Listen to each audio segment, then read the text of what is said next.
Hey everybody, welcome to Geekoholics Anonymous, episode 92. I am your host, Rico, here with my co-host, Dane Cody. live from the internet. Yeah, exactly. In my Heavy head, metal. that's what was happening. Death band, fireworks, pyrotechnics going off. Dude, music. Rah! Welcome everybody, episode 92. We get together once a week, talk about video games, TV, movies, or whatever the hell we like. And lately it's been a lot of frickin' Stardew Valley. Yes. Crackdew Valley. Oh my Or- god, yeah. Cocaine Fields, Columbia Valley. I don't know what you want to call it. It's It's so good. bad. So good it's bad. So bad it's good. That is easily the most addicting game I have played in a very long time. Regular listeners, welcome back. New listeners, welcome. If you've never been here before, we usually start the show with our designated drinking section.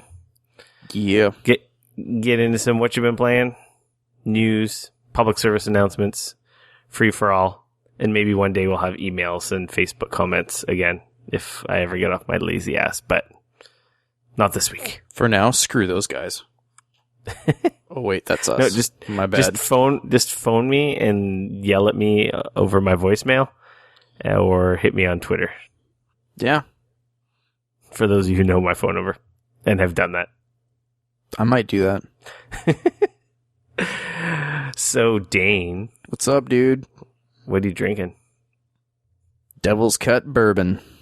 Oh, you've been riding the Devil's Cup for a while. Were you just give me shit last week about mixing it up? What are you talking about? Last week I was drinking something totally different. I was drinking scotch last week. You were drinking Devil's Cut the week before that. No, I wasn't. I was What? drinking Hennessy the week before that. It was No, like I was drinking 2 or Hennessy. 3 weeks since I drank Devil's Cut. Oh, okay. Well, I'm back into the schedule of disappointing. I did not grab a drink because I had to run downstairs because I kind of made us get late to recording. Sorry. Son of a bitch. Because I was And you busy. forgot your drink. Actually, before I even talk about that, no, nothing. I'm trying to think. Yeah, I forgot my drink. Yep. We're starting late. Yep. I was like thinking, did I do anything this weekend that relates to the show? No, I didn't. You want to know what I did this weekend? What did you do this weekend? Let me tell you about a little game called Stardew Valley. Okay. Oh, I should have said I knew what the hell you did this weekend. No, let's not talk about that. I'm not joking. I have created a monster. No, we can talk about it. Let's talk about it last. Okay. Talk about something new first. Then we can go to Star Crack Valley. What do you got? I played some Resident Evil 7. Yeah, I hear that's a thing. Actually, I played a bunch of games. You playing that bad boy in VR or what? I started it non-VR. Okay. And then this evening I was playing some of it in VR. Ooh. I was gonna say after I did beat Battlefield and what was the other one I beat? Doom. I'm like, I gotta go back and play some old games. So I played a bunch of I played some stuff that I got a while ago, and I got some new stuff obviously with Resident Evil. This is my pile right now. Resident Evil 7, Dishonored 2, Gravity Rush 2, and Hitman. Wait, you got Gravity Rush 2 as well? Yeah, I bought it. Oh, okay. I got it on a price error that I forgot about. Oh, I very guess nice. Was it announced at E3 last year? I think it was. I can't remember. May have Anyway, been. Best Buy had it for $50. Oh, nice. They promptly fixed it because it's a full price game now. But I'm like, for $50, I can gamble on that. I'm like, why not? Sweet. Win yeah, so- for you. Yeah, no doubt. I wasn't expecting to pick it up, but I'm like, for $50, it'll probably be discounted in a month or two, but whatever. Yeah, so Resident Evil 7. I didn't play Resident Evil 6 at all. Neither did I, actually. It looked like a big smoking turd. I heard that's what it was. Resident Evil 4, probably in the top 10 of video games. Do you know, I have a confession to make. never Played. Never played it. No, Oh, you I played? did play some of it. I trying to remember here. It was on the Wii, Yes. I got the Wii version, and I played through a bunch of it. I think, no, it came out on GameCube first, didn't it? It did. It came out on the GameCube Yeah, first. that's where I played, was on GameCube. Then they re-released it on the Wii with motion, I mean, I wouldn't call it motion controls necessarily, but The version was really bad. No, I heard it was really good. Well, every review said it was great, and that the Wii controllers really worked even better for the game, etc., etc. I wish they'd release a good PC port, and I'd replay it on PC with a proper control scheme. Is it not on PC? It is, but I've heard that the PC version's awful, and I don't know if that's been fixed yet or not. I doubt it. So, probably not, because it's Capcom, and they're just 2005. sitting on their laurels. Yeah, it's an old game. But yeah, no, I played the first few hours of the game, and then I don't remember why I stopped playing, but I did, and I never picked it up again. I've never finished it. It's, yeah, one of those games I kind of want to finish. Because, like you said, it's so good, but at this point, I don't know if it would hold up to that or not. I really liked it, and I was just thinking that. I'm like, I don't know. I loved it when it came out. I'm wondering, does it hold up still? I think it kind of does. The big thing that Resident Evil 4 did, besides being a pretty good installment in the Resident Evil series, was that it really brought in that over-the-shoulder, it really popularized that over-the-shoulder third-person shooter kind of camera angle. Yeah. Where your character, like Gears of War style camera angle, where your character is much bigger, probably takes up like a quarter or a third of the screen to give you that more, not quite first person, but enough that you see your character. And a lot of games kind of cribbed that style for third person games after Resident Evil 4. I think it still keeps things third person, but like you said, brings it closer to the first person. But I think it adds to the intensity because you don't see quite as much of everything. So I think that works well for a Resident Evil game because you're not a full way out in the middle of nowhere third person view, but you're definitely not in a first person view either. So yeah, so Resident Evil 4, great. Yep. Resident Evil 5, they kind of went off the rails. You platinumed that game. I did platinum that game. That's funny that you know that. Are you looking at my trophies recently or something? A while ago, actually. I don't remember. This was quite a while ago, and that was one of the ones that stuck out in my mind, because you hadn't platinumed very many, and that was just one of the ones that you had. So Resident Evil 5 was an okay single-player game, but it was a great fun co-op game. Yeah, but as with so many games that have co-op, they're always better. I'm sure if I got into the co-op on Resident Evil 6, I probably would have liked it. But as a Resident Evil game, it was like, because me and my brother-in-law played the shit out of Resident Evil 5. And that's more just because we were something to do together. Yeah, no, it makes sense. You know, and any kind of campaign-style game with co-op is better.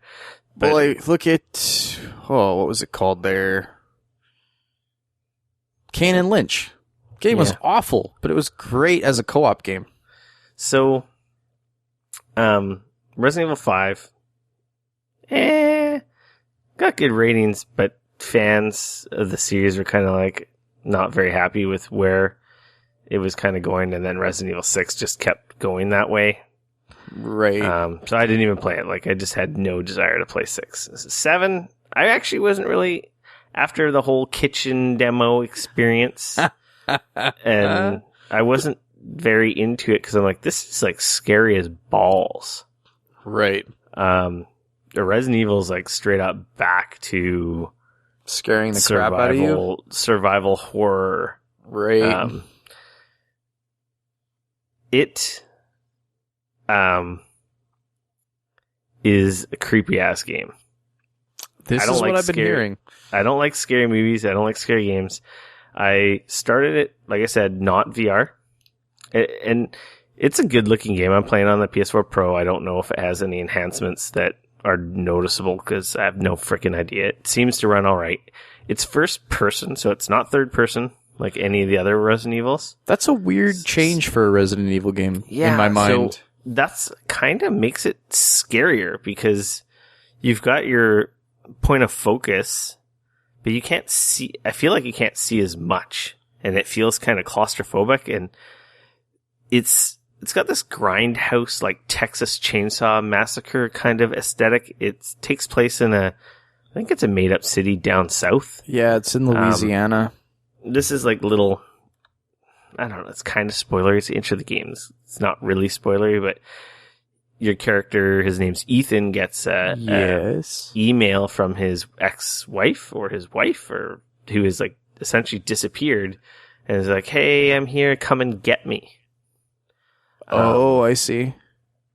So she disappears. You're off looking for her. Yeah, you haven't heard from her in years. I think they're divorced or broken I thought up. this was a Resident Evil game, not a Silent Hill game. I never played any of the Silent Hill games. That's completely Silent Hill 2. Is it? Your wife, quote unquote, dies, and then you get a letter from her saying she's in Silent Hill. Oh, well, she doesn't die. She's alive. But yeah, she's been gone for 3 years. I'm trying to remember if it was died or went missing. One of the two. Yeah, and I have she no idea. Yeah. I was talking about Resident Evil. I don't know about Silent Hill. So, and you're like on the phone with your buddy, like direct shows you driving down there, and he's like, "Why are you going? You haven't seen her in so long." He's like, "I just have to see her. I have to know." And all this. This is just a setup. And you get there, and basically, it's all super creepy. Pull up to this big ass mansion in total overgrown middle of nowhere. Looks like something out of the X-Files. Yeah. Anyway, this game is just creepy. Well, I said that already, but like the sound effects, like I was playing with headphones, and I even had the lights on, and it was still creepy. But if you're in VR, you don't know if the lights are on or not. I wasn't in VR. Okay. This is normal. So this is normal. Okay. And I swear to God, I played for a couple hours, and I had gotten spooked probably more times than all the Resident Evils up until this point. Wow. So in that essence, it excels at being freaky, scary horror game, more so than most other Resident Evils. I guess gameplay wise, I haven't gotten to a lot of puzzles or like too much fighting yet. I've picked up weapons, and this apparently ammo and health items and stuff are pretty sparse in the game. They're hard to come by, which is a Resident Evil thing. They're kind of one of the first games to make that one of their mechanics. Is that's what made stuff valuable. Like ammo, you're not going to mow down enemies because you don't have ammo to mow down enemies with. No, you got to think about everything, whether or not you're even going to use your gun because you don't have enough bullets. It's like, do I waste my bullets on this enemy, or do I use my melee weapon or whatever other item I might have? But this house is seems pretty well realized when you're in there. Okay. The environment is just so detailed. There's so much stuff in there. It looks pretty good. I wouldn't say it's like amazing looking on non-VR, but it looks pretty freaking good. But shit, man, I've jumped so many times. It's super gory. It's super creepy. It totally gets that, like, nails that aspect. Right. And I had to stop playing. I'm like, okay, I gotta stop playing. It's too stressful, right? It was just like, okay, I'm freaked out. I'm like kind of high strung right now. I'm, peeking around every corner and just like, I'm like, okay, when's the next fucking thing gonna jump out? Like I'm gonna go in this room and they make it look like nothing. No, nothing. I turn around. I'm like, God damn it. Son of a bitch. So today I had to try it in VR, and oh my God, in VR, does it dial it up to 11. It's just unreal. You're in this shitty, creepy freaking house. That's the thing. I mean, it's an extension of the kitchen demo.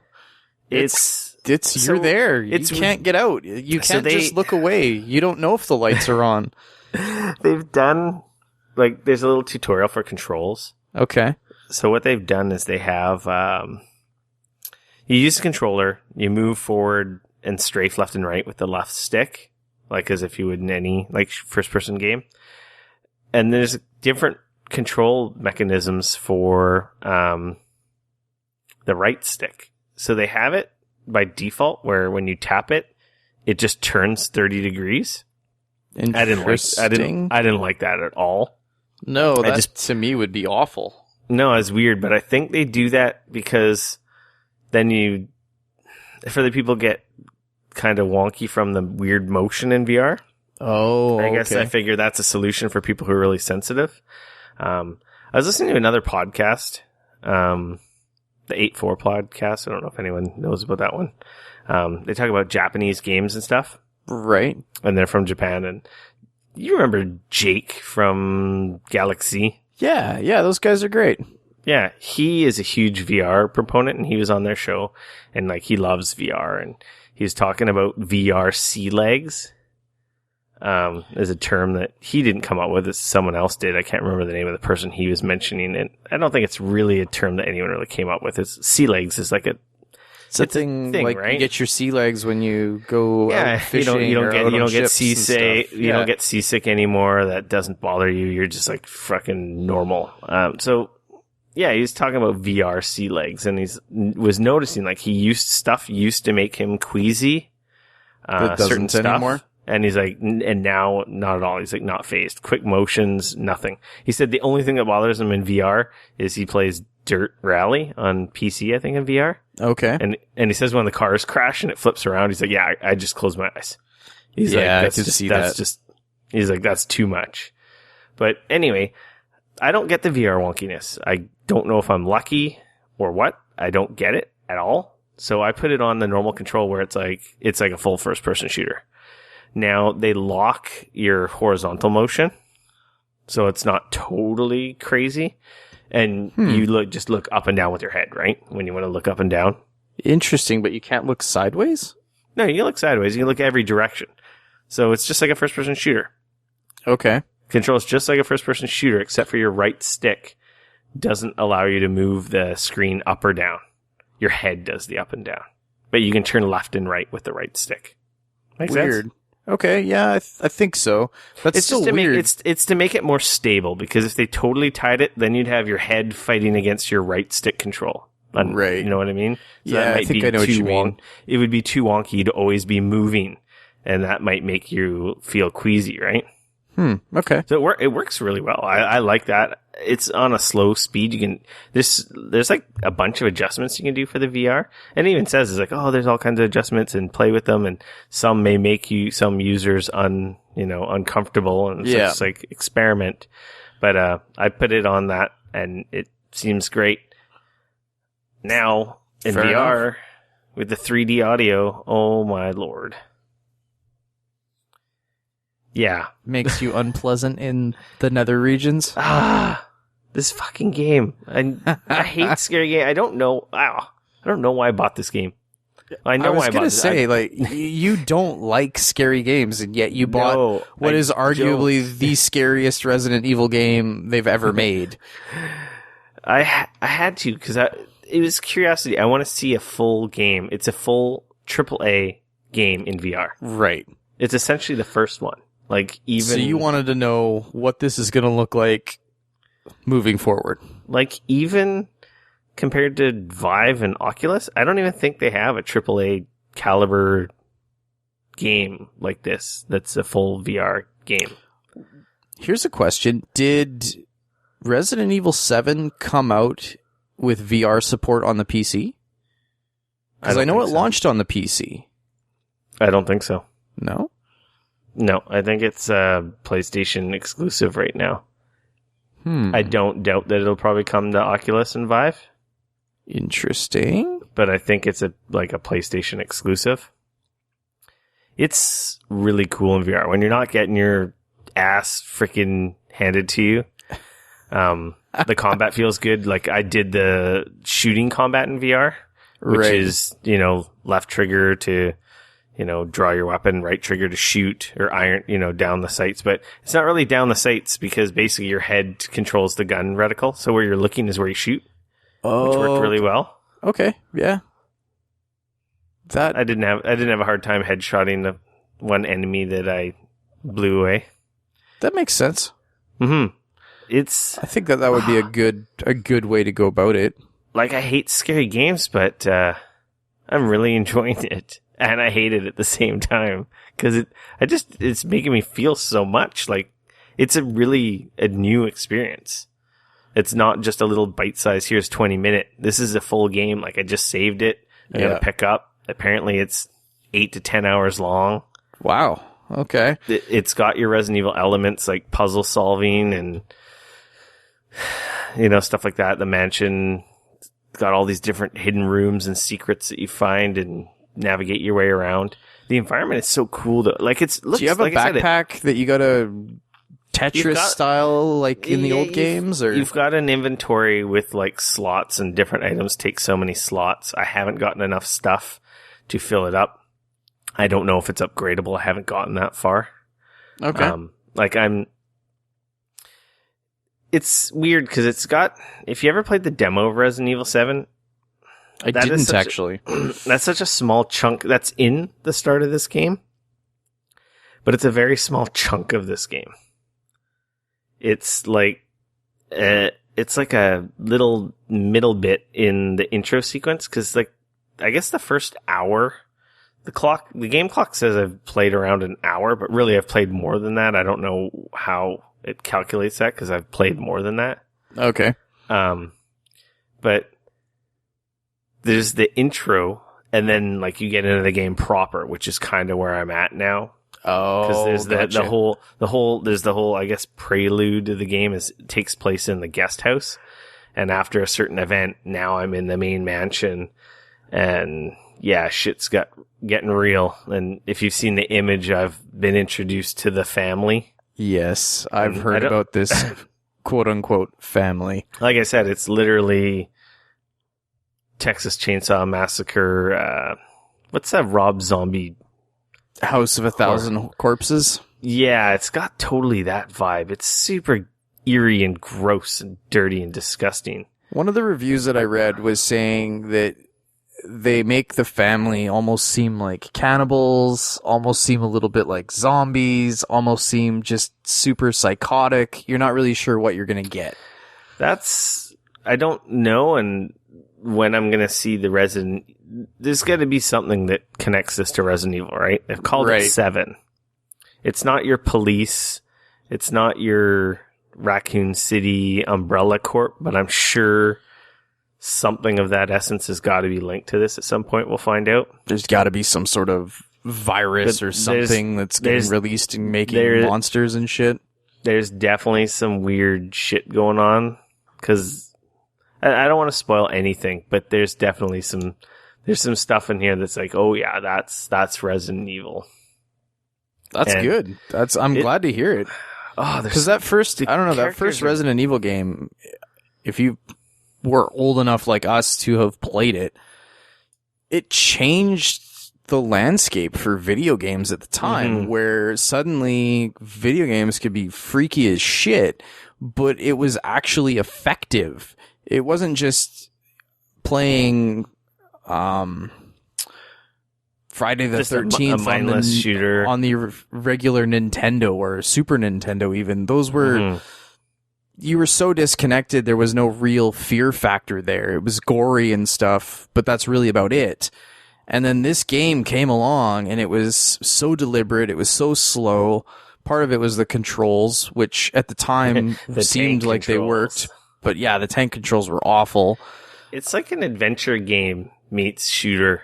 Yeah, but with this insane suspense and deliberacy to it, and that house, just there seemed like there was room after room and secrets everywhere and secret passages, and you had to find the keys, and oh man, it was, and you never knew when a rabid zombie dog was gonna burst through a door somewhere, or yeah, it honestly changed the landscape. And I think that the second game took that almost up to 11. But I feel like that first game, there was such a heaviness to everything about it, where it, with the second one, you were in the city had suddenly been taken over by these zombies. It was hard, it was gory, it definitely had those moments where I was younger and it made me jump and things like that.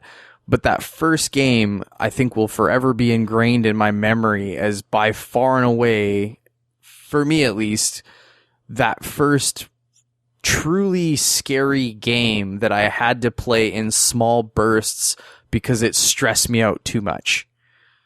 And I'd never experienced anything quite like that before up until that point. And it sounds like this is doing that in a way that the first one did, where it's that you're back in that house. It's creepy. Even more so. I think it's more effective. The first one was scary, but they were your cheap jump scares. In this, there's jump scares, but man, some of the scares are definitely deliberate narrative and like they're purposeful. They're not just cheap. Oh, for sure. And they're effectively scary. And man, shit is in your face, especially in the VR. Like when the characters get in your face or some of the stuff gets in your face, you're just like, oh my, like I like literally jumped back a couple times. And you just don't do that. You know, it's kind of like seeing those people who've played a video game for the first time and they're like swinging back and forth with a controller in their arms. Yep. That doesn't happen to veteran game players. Not really. They're like, I'm in my VR and then this, like, I'm tiptoeing around details because if you know what's coming, then it's going to ruin. Right. You don't want to wreck it. When you know, if you, like in Resident Evil 1, if, spoiler alert, the game's, I don't know how long. If you knew the dogs were going to jump through the fucking window in that one hallway, you're not scared of it anymore. No, because you know it's going to happen. Because you know it's going to happen. Yeah. But the first time that happened, and it was the first time it happened in a game, it was just like, oh my god. And there's shit in this game. There's shit in this game already. And I tell you, I'm like only a fraction of the way into this game. And I'm just like, oh my god. That's why I had to quit. I'm like, this is too much. This is too much. This is too much. Yeah, you gotta, like I said, you gotta play it in small chunks because it's too stressful otherwise. I even had fucking dreams about it too. Oh, that's the worst. And I was trying not to play too much because I didn't want to have freaking dreams about this stupid game.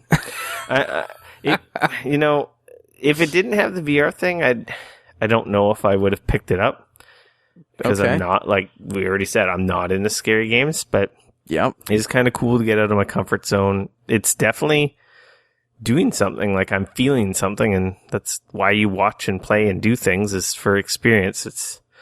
I'm sure I'm going to end up turning and enjoying it a lot. I do enjoy it, but at the same time, I kind of fucking hate it because it's like almost like punishment. Because it's fucking scary. Yeah. And it's gross. It's fucking gross. It's pretty. I do think I like it in VR more than the regular though. It looks different. Like there's the visuals are a little different, obviously in VR, but it's so cool. And when you're in there and you're in, I just can't get over that feeling of you're in there, you're in that house, and it's just so much more. You know, the tension is just riled up so much more. Oh yeah. And honestly, even without the VR though, like my first experience, don't get me wrong, I was still scared playing it on just the regular flat screen with the lights on. It was pretty effective. Yeah. It's a pretty cool game. I don't think it's going to take a hard left and do anything to disappoint.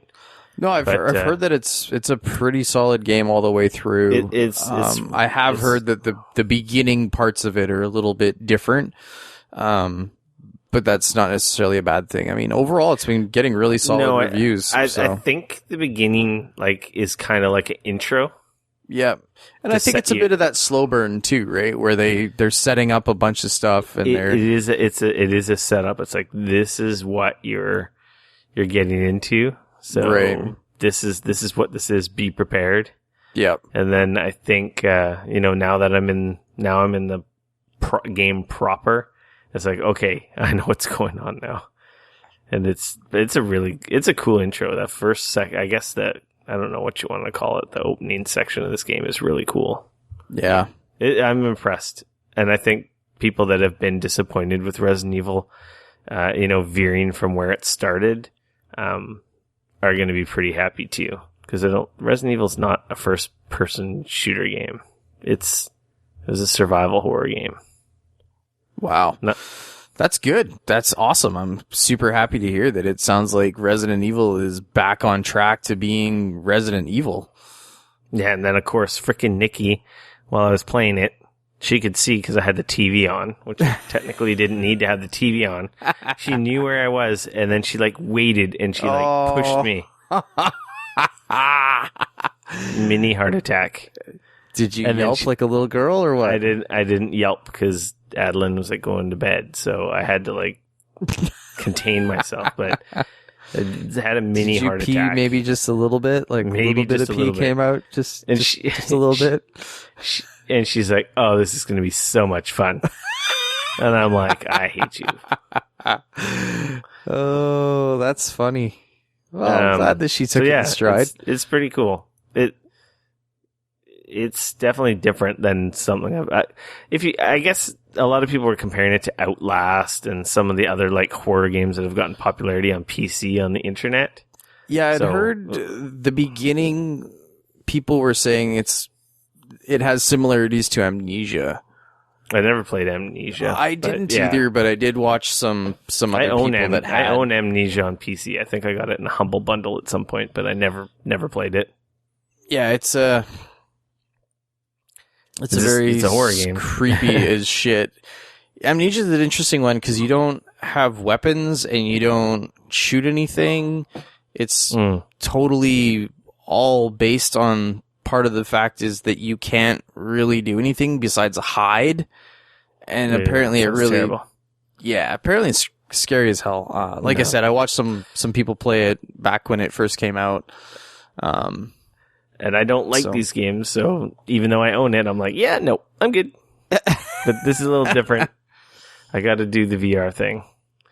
Well, I'm really. Stuff. It's pretty cool that they did a VR thing for this, and it makes me go like, why don't more games just do this? Like, obviously, there's some development time involved with that, and they've got to probably.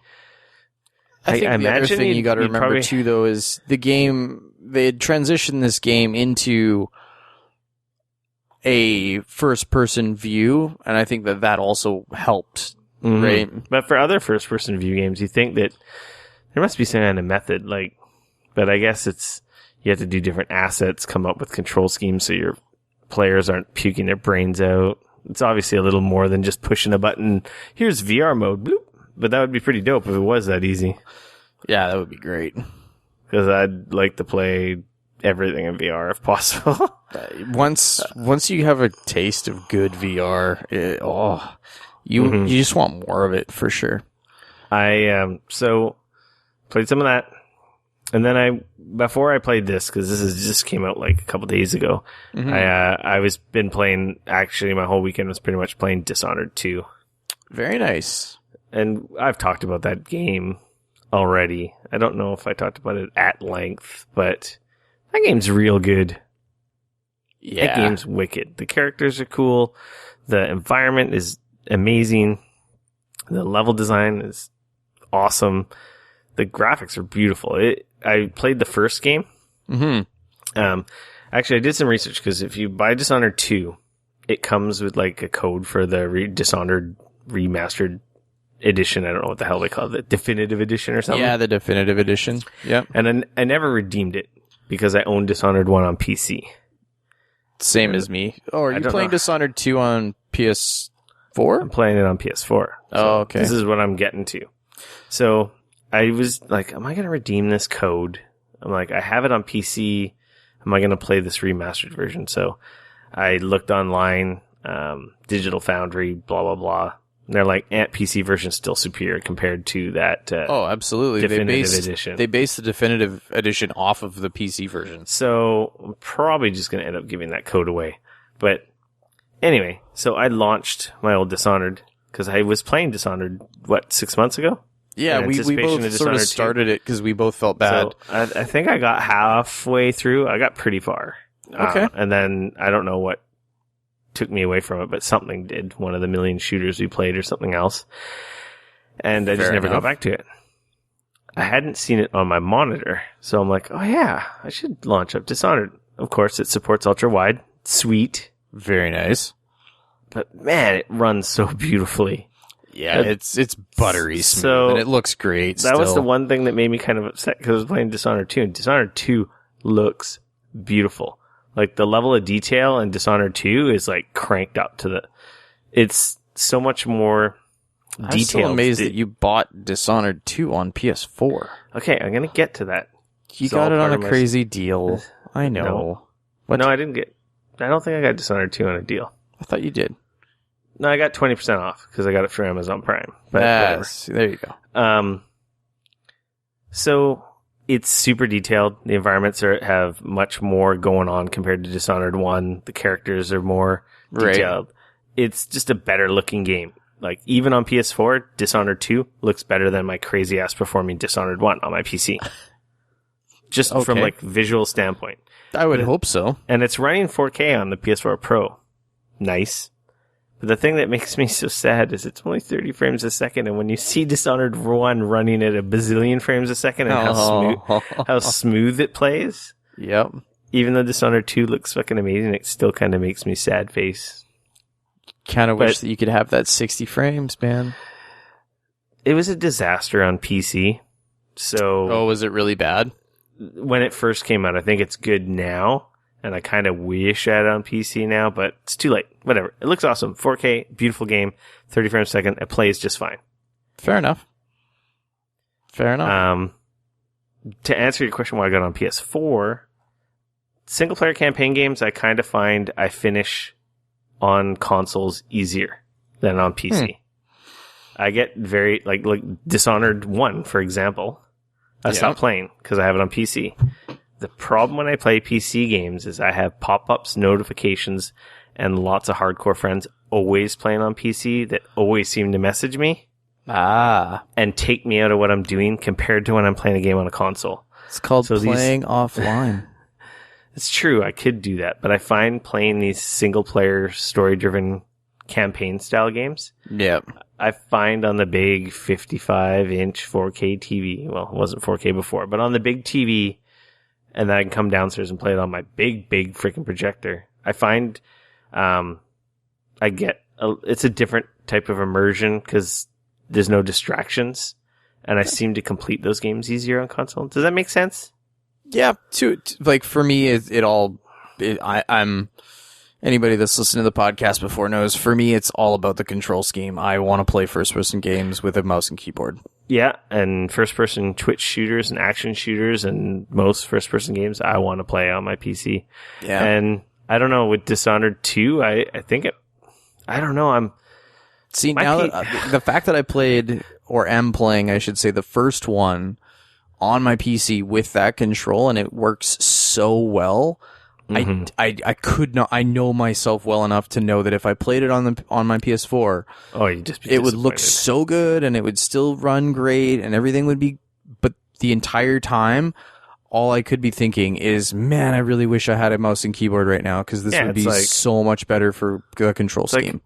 I like to drive the Mercedes, but I have a fucking Lamborghini in the garage. I want to drive the fucking Lamborghini. Exactly. And I'm kind of this. I hate this. Like, I want to play games everywhere. I have to have a PS4 for exclusives. Yeah. And, and I'm never going to get rid of my PS4, but my PC's so fucking awesome. I'm sorry. I'm totally, gloating here. My PC is so awesome that it's just, I kind of just want to play everything on it now. Yeah. And I don't think I'm going to get a Scorpio, because I don't think there's any point. Well, let's not fucking lie. I'm probably going to get a fucking Scorpio, but... Yeah, I was just going to say, come on. Anybody that knows you knows that you'll probably pre-order one when they announce it. But it's going to be like the Xbox One. It's like, if I can play the same game on my PC, then I'm going to play it on my PC. Right. And I even I did order a long HDR compatible HDMI for my PC so that I can play...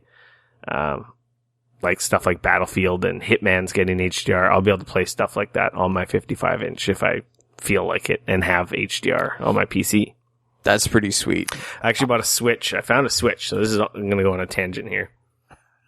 For a lot of people out there, some of you have 4K TVs, some of you don't. Mm-hmm. Just something to be aware of.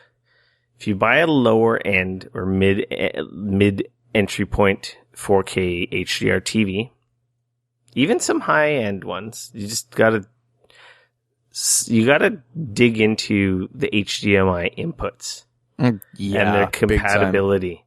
Unlike 1080p TVs, and this was an issue with early HD TVs where only one input did like 1080p and the rest only did 1080i. The same thing exists in 4K TVs, depending on the cost of your TV.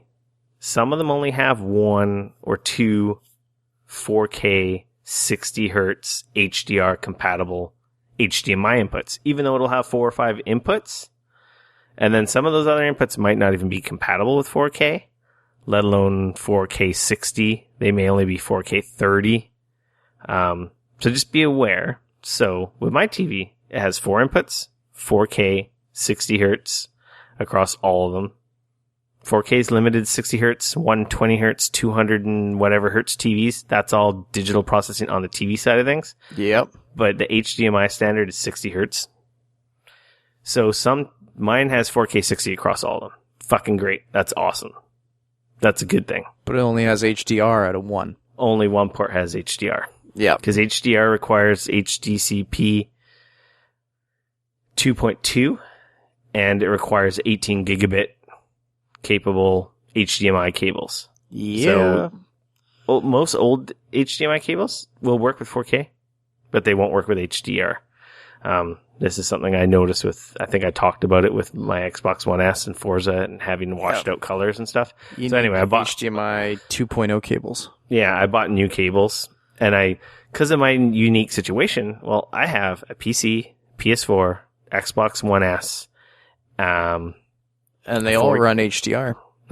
A 4K box, TV box, and they all do HDR. But I only have one HDR input. I'm not switching cables. Switching cables buy a Switch. Switching cables is for suckers. Trying to find a 4K HDMI switch on the internet is no easy task. I don't imagine it is. There's a bunch. That's a mean technology right now. It's very cutting edge. It's a very niche market that needs stuff like this or is even aware of this. Yep. To be honest, most people out there think that they have their fucking TV, their shit hooked up and it's like, oh, I got HDR and everything. And then they're like, oh, wait a second. No, I don't. Hard lesson to learn. If you bought like a $4,000 OLED TV, probably all your ports have HDR. Well, you paid $4,000, so good for you. Clap, clap. But if you buy a $1,000 or $1,500 or even $2,000 one, you might only have one port. So I had to source out this solution since I'm such an asshole who's lucky enough to have all this stuff and have this problem to begin with. Yeah. There's lots of 4K. You can look and you'll find a bunch. There's a bunch on Amazon. They're on eBay. They're on AV sites and they're like 4K and this and that. And some of them say HDR and some of them don't. And some of them say 60 hertz and 30 hertz. And most of them, if you read the comments, have really bad reviews because people have bought them. They're like, not compatible with HDR. This is only 30 hertz and yada, yada, yada. That's like, oh shit, because I almost bought one. And then you really have to do your research right now if you're going to buy a 4K TV, and especially if you're going to buy a 4K TV for video games. It's like, and that's something I want to preface real heavy because there's some beautiful, gorgeous, incredible 4K TVs out there. No, they're no good for watching content. Yeah. But if you want to play video games, you're really limited, especially if you want to play video games in HDR, because the amount of processing that needs to happen on the TV side to make HDR and the 4K signals and this and that work turns out is very heavy, and it can produce really bad input lag, which means that when you press a button on your controller, the TV doesn't register that input for longer it registers, than is, but there's a delay, and you notice your timings are off. Yeah, exactly.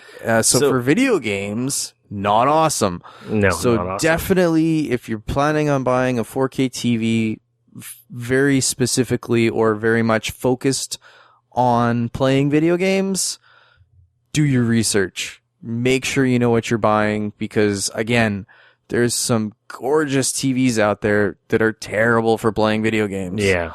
I don't know. All those beautiful LG OLED screens. They're beautiful. Freaking beautiful. But the input lag is brutal. Same with the Sony ones currently. I think it's pretty much all OLEDs. I don't know what the input lag is on mine. My TV is a CNET editor's choice though, so pretty sure it's a good, well-rounded TV in terms of performance. I haven't noticed any lag, so I've heard that yours is pretty good, and there's one Samsung that's not too bad. Mm-hmm. Yeah, they keep quoting one of the Samsungs. I want to say it's the 8000 or 8 something series. Yeah, it's a bit more money. The thing is that CES just happened. Everybody announced all their great shit. So if you're really on the fence about like, oh man, I want to buy a 4K TV, they look real sweet. I've seen some super cheap ones out there. Yeah. Seriously, just hold off till the fall when all the cool shit, or even in the summer, till all the cool shit that just got announced at CNET actually hits the market, because I guarantee you that a lot of these TVs, they were talking about it a ton at CNET and CES. Sorry, CNET, geez. At CES, that a lot of the stuff that these new TVs, a big part of it is getting rid of input lag. Yeah. And faster processors. And the prices are going to come down. Absolutely. It's really, honestly, unless you want to be Rick and be the kid with the biggest shiny dick, then there's no real reason right now to invest in the technology. I waited for the right time. No, I think you did, because you at least waited till the second gen of stuff came out. I think it's even third gen 4K TV now. Yeah, but anyway, so the Switch. Yeah. I was going down the internet rabbit hole looking for one. And finally, on the AVS forum, so if you're into home theater stuff, you've heard of AVS forums. They're pretty much the be-all, end-all for anything home theater related. They're very good. Surround sound, all this stuff. I found a thread where people were bitching about this, because for the people that would be in this forum, this is going to be the first thing you want or need. Quite often, a lot of people want switches just so that you're never switching inputs on your TV. Yeah. That's like one handy feature. You don't have to dig out the remote and switch inputs, because everything's just on one input. But in this instance, it's to solve a problem that lots of these TVs have, unless you bought a super expensive one, like I said, where all the ports are compatible. This one was suggested by Robert Heron. I don't know if you've ever heard that name. I've not, actually. He used to be on Twit a lot, This Week in Tech, their podcast network. And he does an AV home theater podcast, which the name escapes me right now.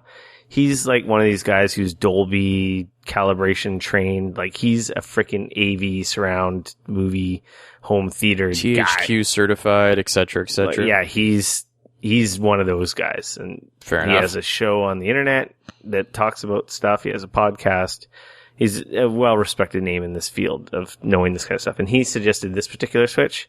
So, of course, I went to the site. Oh, amazing reviews. It does what it says. And it's fucking expensive. Yep. No, it's not, actually. Oh, that's awesome. $65 American. Oh, that's more expensive than I thought, but still not as bad as I thought it was going to be. The only other solution for this problem is you buy a 4K compatible amplifier. Right. Which has HDMI switching. Which is big money. Which is at least $500. And when it's for a TV in my office that I don't use a 5.1 or a 7, I play with headphones. Yeah. So I don't need an amplifier. That's overkill. That is a solution to the problem. But I found the Switch, and it's on its way, and it's got dope reviews. And I'm pretty excited, because then I'll be able to hook all my shit up with HDR, and it'll be great. And then I'll have 5 ports compatible with HDR. So very nice. Which I'm sure am seriously considering. I have a nice 42-inch TV behind me now that is not very far away from where I sit in my office here. Now that I've got that all set up, I'm very tempted to grab a 10 or 15 foot HDMI cable and run it over there and play PC games off of it. Yeah, it's pretty cool. I do enjoy it. Like, I played a good portion of Titanfall and Infinity Ward on my 55-inch. That was before I got the widescreen. But if you have a PC near a big TV, that's the thing. Is like it's in the same room. It's right there. It's pretty awesome. I would suggest going to Amazon.com or .ca. You can find affordable long HDMI cables there, or even Monoprice is the best. But Monoprice is kind of expensive to order from to Canada because their shipping's not cheap. Yeah, I mean Monoprice is incredible, and even after you pay for shipping, you still usually win out. You can probably save, but I've noticed Amazon has lots of inexpensive cables. They're probably not as good a quality, but for 1080p, I'm sure anything you can find on there is good enough. Yeah. I did do a big order from Monoprice. I ordered a bunch of cables. I actually ordered a bunch of short HDMIs. Oh, that's a good idea. To clean up the clutter, because now that I have the Switch coming. And then I ordered a couple long ones, just to make sure all my stuff was 4K compatible, because I think I only have one, maybe two. The one that came with the PS4 Pro, I think, is 4K compatible too. Yeah, I found out the HDMI cable that I had connected to my PS4 a while ago was not a high-speed cable when I went to watch a 3D movie on it. And it just wasn't working. I was like, why isn't this working? Well, no, it was, the movie was working, but it wasn't actually showing in 3D. No, it was super annoying. Extra bandwidth. Yeah. And then it turns out that when I moved, I must have had my cables mixed up, and I had my PS3 connected to it. I was going to say, because you've seen 3D movies before, so clearly it worked before. Yeah. So I was lazy that day, and I just watched the movie on my PS3, which, I actually suspect, and I don't know this for a fact, but I actually think that the PS3 is a better Blu-ray player than the one on the PS4. And I know that was the case when they first came out, like the PS4 first came out. I know that there was some tests. I've never watched a Blu-ray on my PS4. I don't use it for that at all, but that's interesting. Yeah. Well, I don't own like a Blu-ray player by itself, so I always just used my PS3 before. Mm-hmm. And then when I got my PS4, it runs cooler. It's quieter than my PS3. Yeah. So it made sense. Pretty loud. But I actually, now that I've actually watched Blu-rays on both, and 3D Blu-rays on both, I actually ended up putting the cable back to my PS3 and actually use it to watch 3D movies. It looks better? Yeah, the performance seems better. I don't know how to explain it. I swear the media capabilities of the actual player on the PS3 seem better. Yeah. It makes sense. PS4, like PS4 Pro doesn't include a 4K Blu-ray player, and Sony probably chinched out on hardware for that aspect of Blu-ray playback. So it's probably slower. It's probably more sluggish, just to keep the cost down, because they probably skimped out on chips, whereas PS3's big thing was like, we're a Blu-ray player. Well, they were trying to sell Blu-ray, so they were like, we're going to make a dope-ass Blu-ray player on our console to get Blu-ray off the ground, and it totally worked, right? Whereas now, clearly, Sony doesn't give a shit about Blu-rays, because they want you to buy shit digital. Yeah, because then they get all the money. Hence why they probably have a not as good player on the PS4, let alone no 4K player in the PS4 Pro. Makes sense. Yeah. So, back to Dishonored. Yeah. That's the thing you're playing. Total tangent on the HDMI switcher.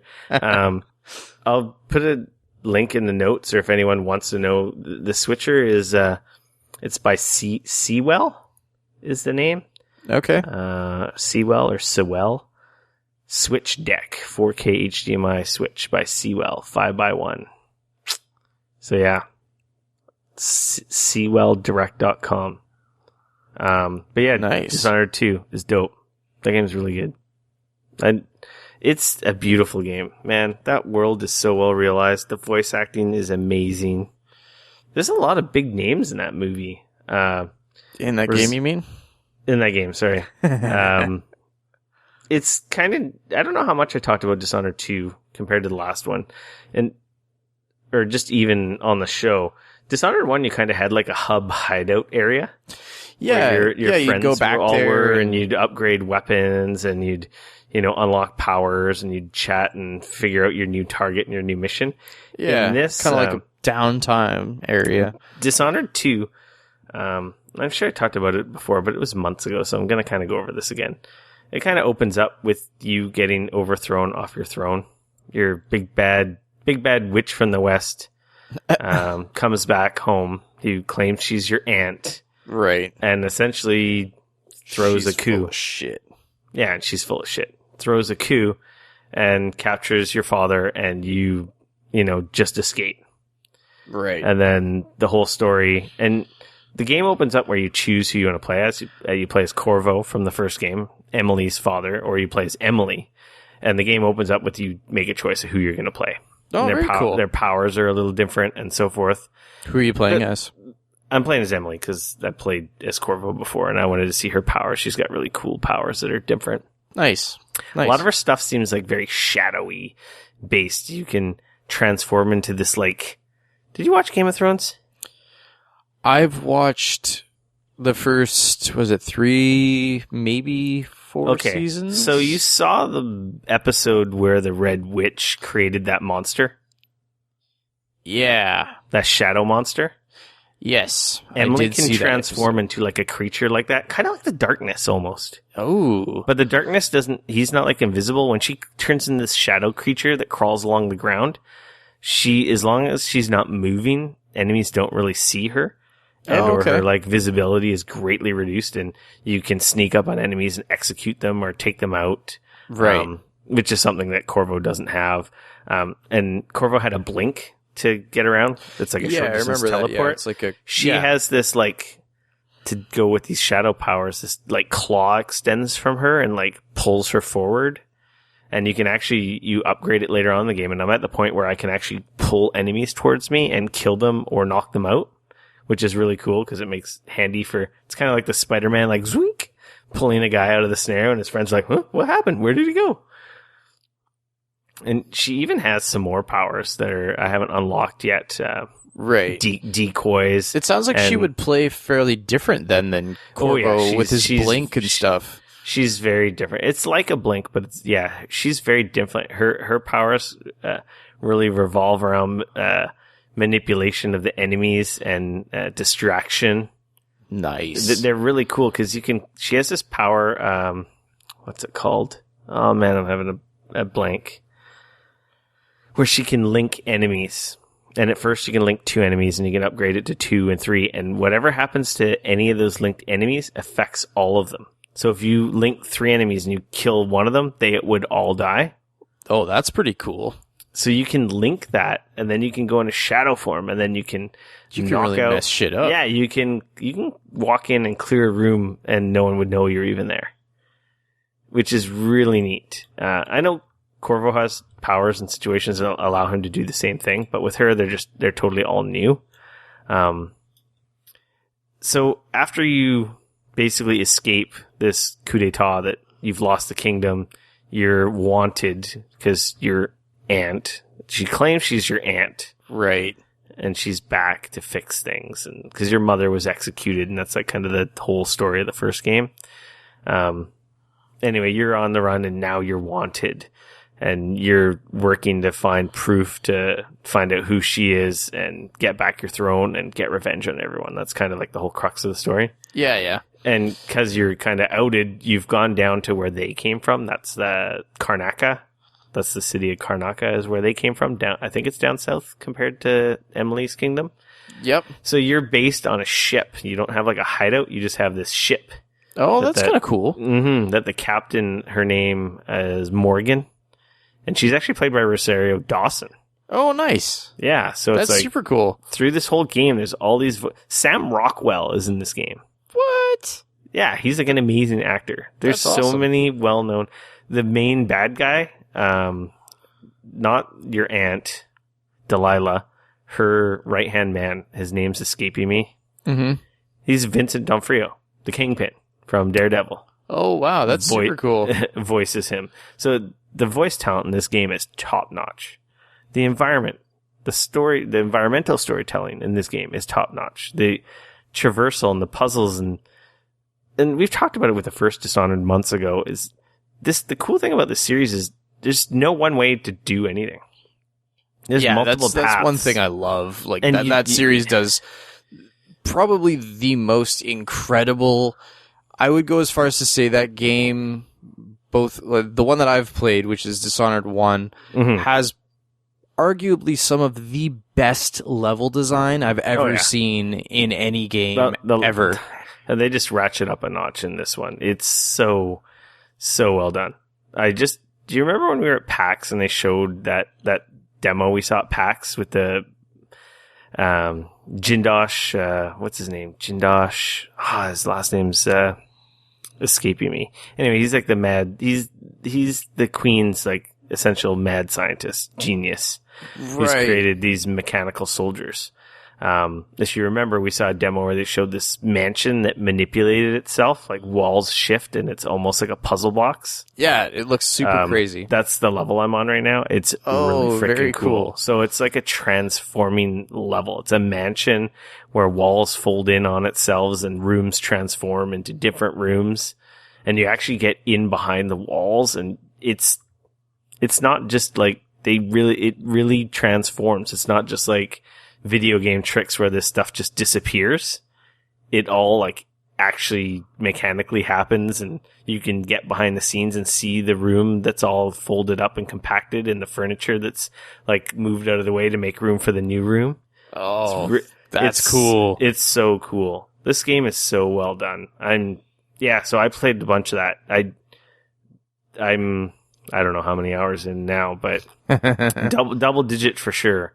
And It's an awesome game. It's kind of what I'm playing right now. Even though I started Resident Evil 7 for the sake of talking about it, I'm going to probably finish Dishonored 2 before I go back to Resident Evil. Cause it is so good. It's such a good game. And it got really good ratings. I think IGN gave it, Game of the Year for PS4, or just Game of the Year for for PS4. I think their Game of the Year was Overwatch. I think a lot of people gave Overwatch Game of the Year. Which we still have to do that, by the way. Yeah, I was actually thinking about that when I was driving around today. Game of the Year of 2017, February, sometime maybe? I honestly think that we're going to do our Game of the Year a little bit later, but I still think it's relevant. I still think we should do it. Oh, at least pick our top 5 and maybe pick one game that we feel is the best. Mm-hmm. And then I picked up Gravity Rush 2. I barely played it. I have nothing to say about that yet. Seems cool. Fair enough. I hope it doesn't fall in my pile of shame. I also got that cheap. Or no, that's what I was telling. I got that one cheap. That's the whole reason I picked it up. Yep. Hitman, I got during the Boxing Week sales after Christmas because I heard such positive praise. I did play some of that. Only the training mission, though. Okay. That game seems pretty cool. I've been listening to the Giant Bomb guys go on and on and on. That was their Game of the Year. I know. I listened to their entire Game of the Year deliberations and everything, and it really kind of made me wish that I would have bought it when it was super cheap on Steam like you did. Yeah, it was $30. Dishonored 2. But I have so many games. I know. Right that's the I don't hard know. thing. I have too many fucking games. So Dishonored 2 is the whimsical, supernatural, super powered version of a Hitman in an alternate dimension. And in a first-person view instead of third-person. Because you're an assassin. It's literally owes a lot of what it's doing to Hitman. Yeah, absolutely. Taking characters out, lethally or non-lethally, like it's probably got a lot of influence from early Hitman games. I'm sure it came from Thief, I think, the team that does Dishonored. So anyway, Hitman. The training level, I'm like, yeah, this game seems pretty freaking good. It seems really good. Yeah. I haven't gotten to the main story yet because it just opens up with like a training and the story setup. I've heard that you can replay that training mission. Oh my god, a lot. After you beat the training mission, it's like, hey, by the way, we have challenges, and then they show like 18 different challenges for just that one level. Yeah, and it's like it's an assassination on a yacht, and it's a fake yacht, right? It's like just all it's like a movie set prop type thing, and I guess everyone's like actors, right? Right. And there's multiple ways to attack it. Like you sneak in as a maintenance guy, you sneak in as a crew member, you take out the target, you take out the guy he's meeting and assume his that you're the guy he's meeting, or you drop something on his head, or like these are all different challenges. It shows you like there's literally like 18 different ways to do this little mission, but they seem hilarious. Some of them seem very funny. Like there's a challenge to poison him. There's a challenge to drop an escape raft on his head. Right. Like so many different things. I'm like, wow, I can see where this game, people really like it because the replayability is like through the roof. Yeah. I've just heard it gets crazy because, like you said, you can do it in so many different ways, and it's sort of your imagination is in a lot of ways the limit the way that you can chain stuff together, and yeah. Supports ultra-wide, plays beautifully, and it looks really good. Yeah. I'm definitely going to get to that. But right now, Dishonored 2. And then I stopped playing Stardew Valley because I chained myself to the bed and went through withdrawal. So, let me tell you about a little game called Stardew Valley. Before you talk about Stardew Valley, I just want to say the game's awesome, but I realized I have to stop playing it or I'm not going to play anything else. So I've made a rule. The only time I can play it is on my laptop, and I can only play a day or two at a time. And that's like on my breaks. I can't play it at home because I'm like, nope, don't play it. You have other games you have to play. So I've kind of weaned myself cold turkey off of it, though it's such a good game. So Friday night comes around and we're sitting at home. We ate some dinner, the wife and I, and we were watching, I don't know, an episode of something that was on TV or that we'd recorded or something. And she turns to me and she's like, "Can I play the farming game?" I saw your tweet. And I was like, "Yeah, sure, that's fine." And it was, I don't know, it wasn't that late in the evening. It was maybe 6:30, 7 o'clock ish. So she's been playing on the PS4. So I went into my office and I was like, okay, well, I'll play a couple of days. The next thing I know, it's 1 a.m. and I'm pulling myself away from Stardew Valley because it's 1 a.m. and I have to get to bed. And then the next morning I got up and I was like, well, I'll play some before she gets up. So then I started playing, then she got up, saw that I was playing, so then she started playing. And the next thing I knew, it was 3 o'clock in the afternoon and I hadn't showered, I hadn't eaten anything, half the day was gone. So then I showered and ate something, then I just played more Stardew Valley. I kid you not, I have currently, as we speak, I have over 40 hours of Stardew Valley played now. That game is amazing. It honestly is. And besides the fact that it's addicting as shit, it is honestly awesome. I'm now into my second year, so I've finished year 1. Now I'm into my second year. I'm building my relationships. But honestly, the more I play it, the more shit there is in it that I'm finding out and realizing, and it's incredible. I've gotten down to level 60 in the mines now. Apparently they go well past 100, so I don't even think I'm halfway down into the mines, but it's the entire winter month. You can't plant anything, so you're not worried about watering your gardens and shit. I was going to ask you a question. Yeah. I imagine the quests you get in your mailbox happen on particular days, regardless of what else you do, right? I think so, yes. I have a few quests I can't do until spring because I didn't grow the crops or I got the quests too late. Yep. For certain items, so I'm carrying on a few. I did hit level 40 in the caves. Nice. So I have gone pretty deep in the caves. Sweet. I think my game clock's at 16 or 18 hours. Yep. I think it plays real good on MacBook. I'll tell you that much. I imagine. I've almost cleared out my entire farm area of all the trees and shit that was everywhere when you start. Oh, man. Now where are you going to cut down trees? That's all right. I got all the seeds and stuff. I'm going to start a nice, organized, tidy tree farm.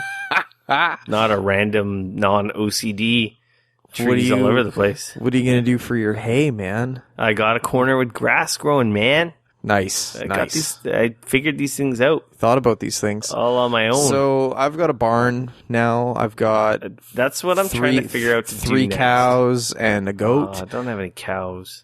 I got chickens. I got chickens and 2 ducks now. I forgot their their door open a couple days, and I just realized today, I'm like, oh god, are any of them dead? No, none of them got killed, thank god. No, they're all there.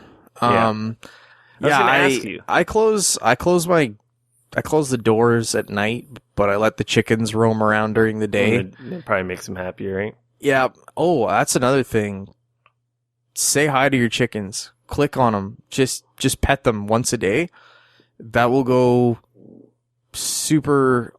It'll make them way happier. As long as they're fed and you pet them every day, they will grow bigger eggs. And same thing with the cows. So that's how you get the large eggs. I was going to ask you my farm's kind of at a point where it's like, hey, I don't want to spend all day watering shit, so I'm kind of build sprinklers in the winter. So what you want to do is when it comes wintertime, here's what I'll tell you to do. Wintertime rolls around, mine as much as you can, try and get gold. Just do caves. Because the thing is that you want superior or better sprinklers. Because the superior sprinklers will water every square around them. So they water essentially 8 squares around them. Yeah, I have one that I got as a reward. Yeah, you get it as a reward. So I've got 15 of those now. Oh, jeez. So you need gold for those? Yeah, you need 1 gold bar, 1 silver bar, one iron bar, and 1 quartz bar. Quartz? I don't even know how to make quartz. 1 piece of quartz, you put it in the fire or put it in the furnace just like an iron or a copper, and it pops out a quartz bar. But you have to learn that from leveling up your mining though, right? No, I think as long as you've unlocked the furnace, you can just put quartz in there and it'll pop out quartz bars. Really? I don't think so. Check it next time. I'm gonna try because I have a pile of quartz. Yeah, so the only way to level a piece of coal. The only way to level up your mining is to go into the caves, right?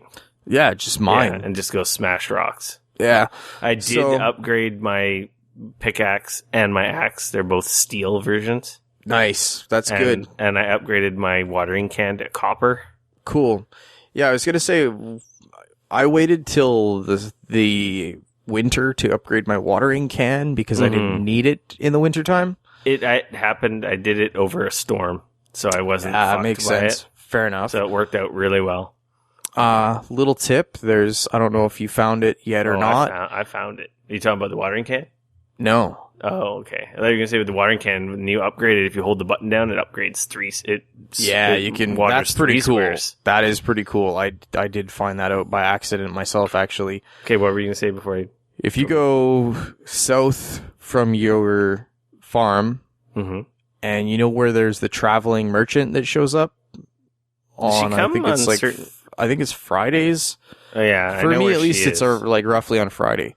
If you keep going east from there, there's the Wizard's Tower. Yeah, that's to the south though. If you just go east past the traveling merchant or where. Which is just basically down from your base and go east. Yeah, pretty much. If you head all the way... You mean west? I mean west, sorry. Because east would be town. You're right. East would be town. So if you hang a left, follow it all the way to the edge, you'll notice that there's a big log on the ground.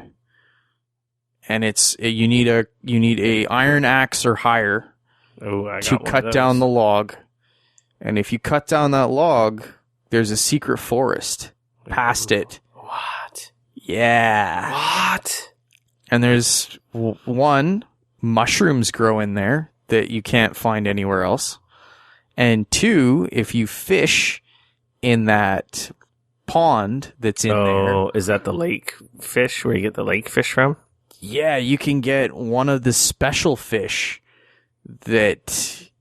Because there's 4 special fish, right? That are part of the quest in the town hall or whatever the hell it is? Yes. And there are 4 fish that are difficult to get a hold of. One of them you got to get from, I believe it's fishing in the mines. When you hit level... I've never even seen a freaking river. I've never seen water in the mines. I think it's on level 50. Ooh. There's a lake, and if you... What? if you cast, you can catch, I want to say it's the ghost fish.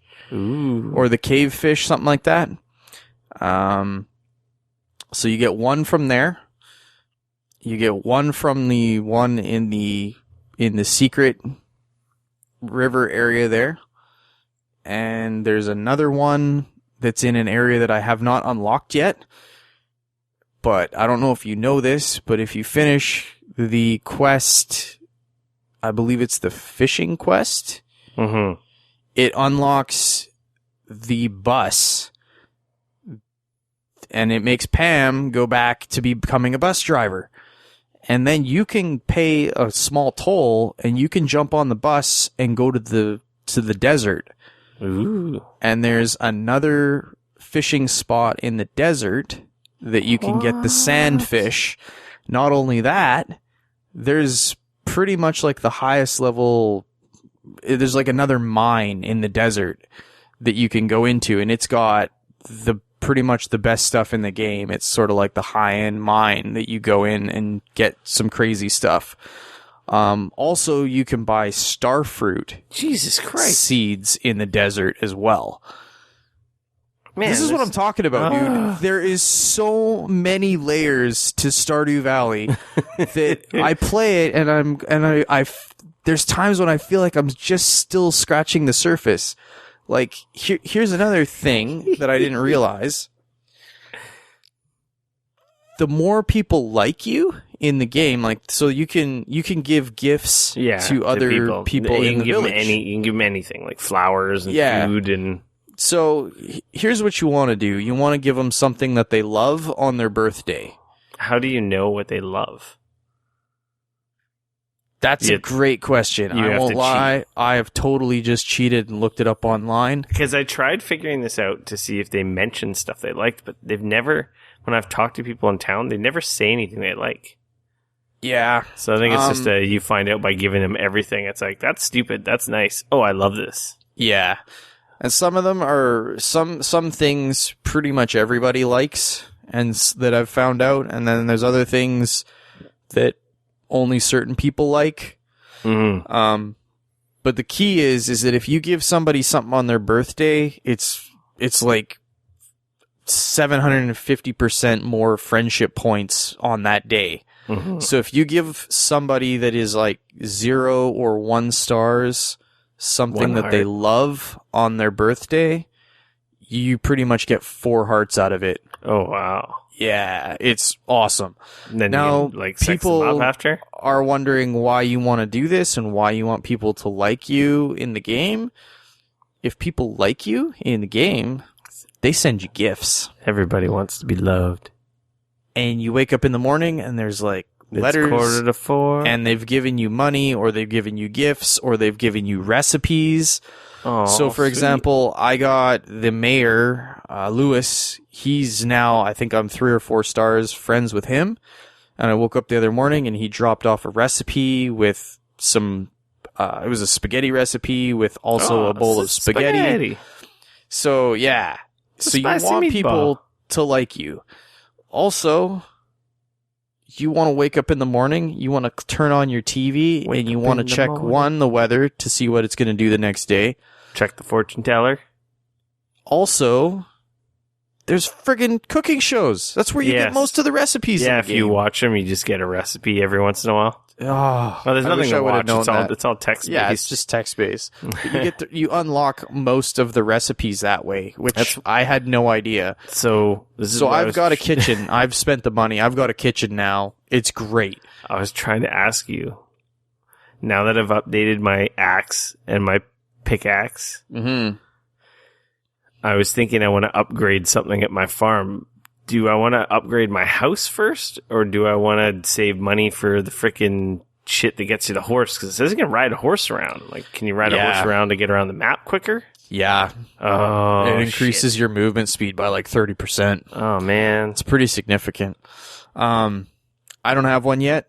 I upgraded my house because it's fairly cheap in the grand scheme of things. Your house is bigger, and then you get the kitchen. Are the recipes you make just good for energy and easy to make, or are they good for cash? they're good for energy and they're easy to make. They're also good for giving away as gifts to people because a lot of people like food or different dishes. Who doesn't like food?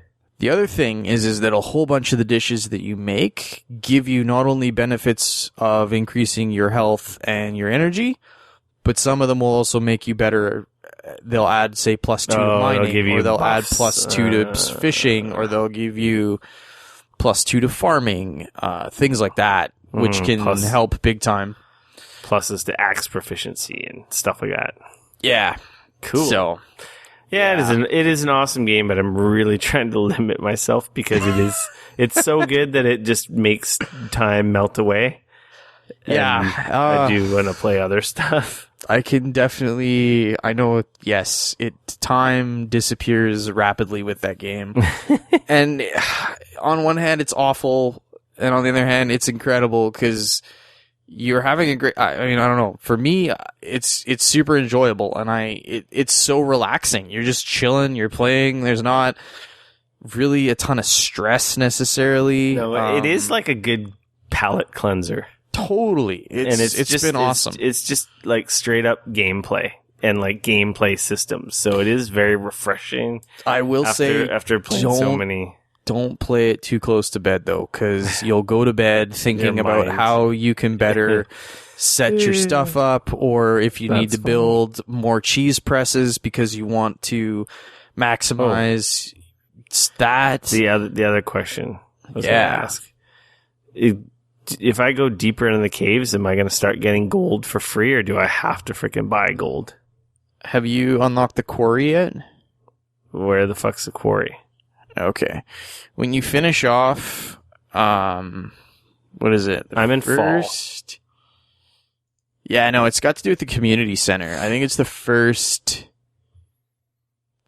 one that you kind of look at finishing. The foraging one? Yeah, I think it's the foraging one. Is there one? What is the reward?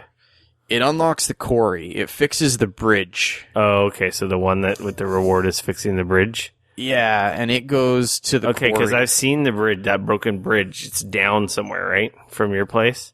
It's actually over... If you go up to the mine and then you walk around from the mine, you go... It would be east towards the adventure center, and if you keep going south from there... You come across a big bridge that's just broken, like there's nothing there, and it gets fixed from there, and that goes over to the quarry. And the first time you unlock the quarry, you get pretty excited about it because it's just stone and gems and gold, and it's a quarry.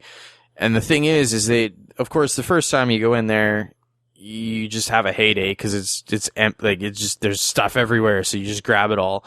But the cool thing about unlocking the quarry is that over every few days or whatever it is, it will also respawn various gems and things. Whoa. So that's pretty cool. Yeah, no doubt. I want to fucking quarry.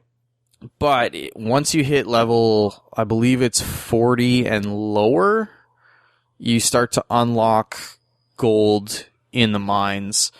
So I'm at a point now where I just did level 40. I just haven't gone back to level 40.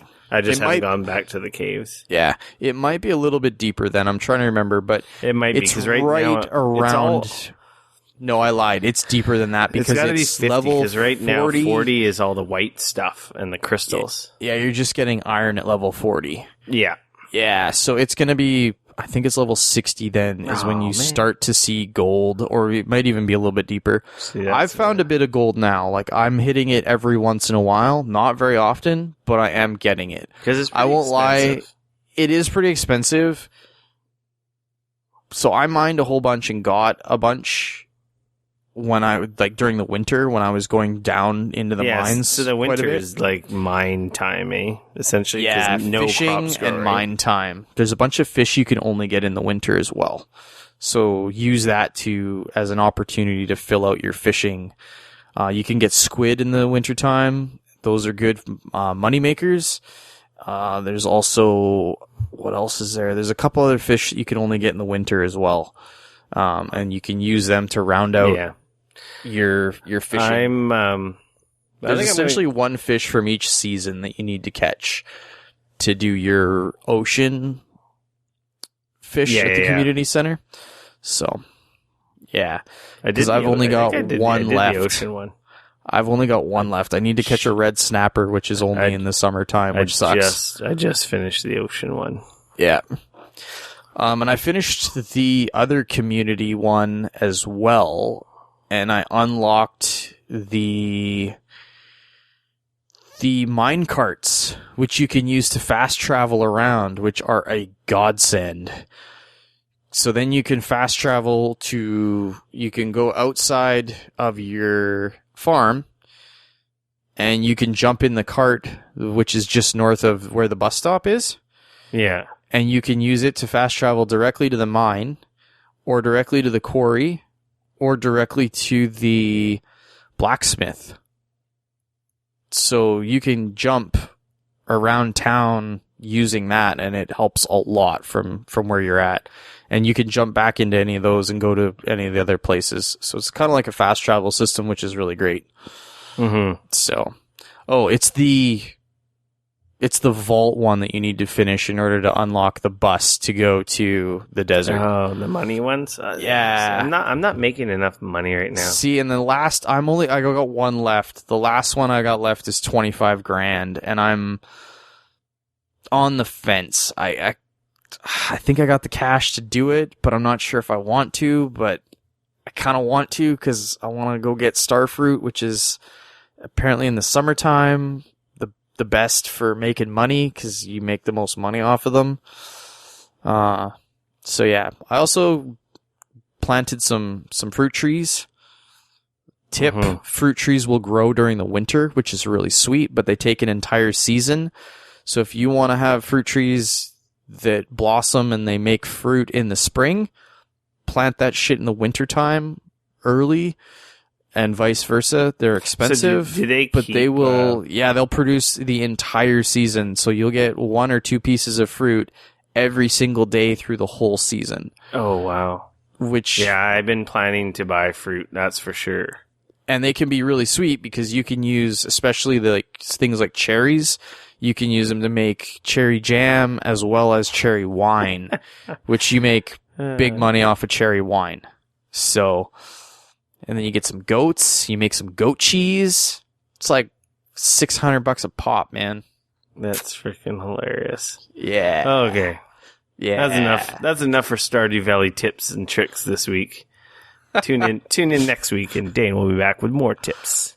Dude, it looks like we've been don't play it close to bedtime. We've literally been talking about what we've been playing for almost an hour, or over an hour. But actually, we went on a couple tangents there with HD Mind stuff. So we did. I think we're going to blaze through the news here. Otherwise, we're going to be here all night.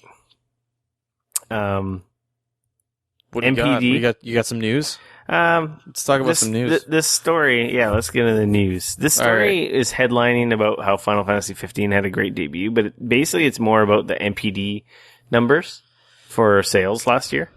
Yep.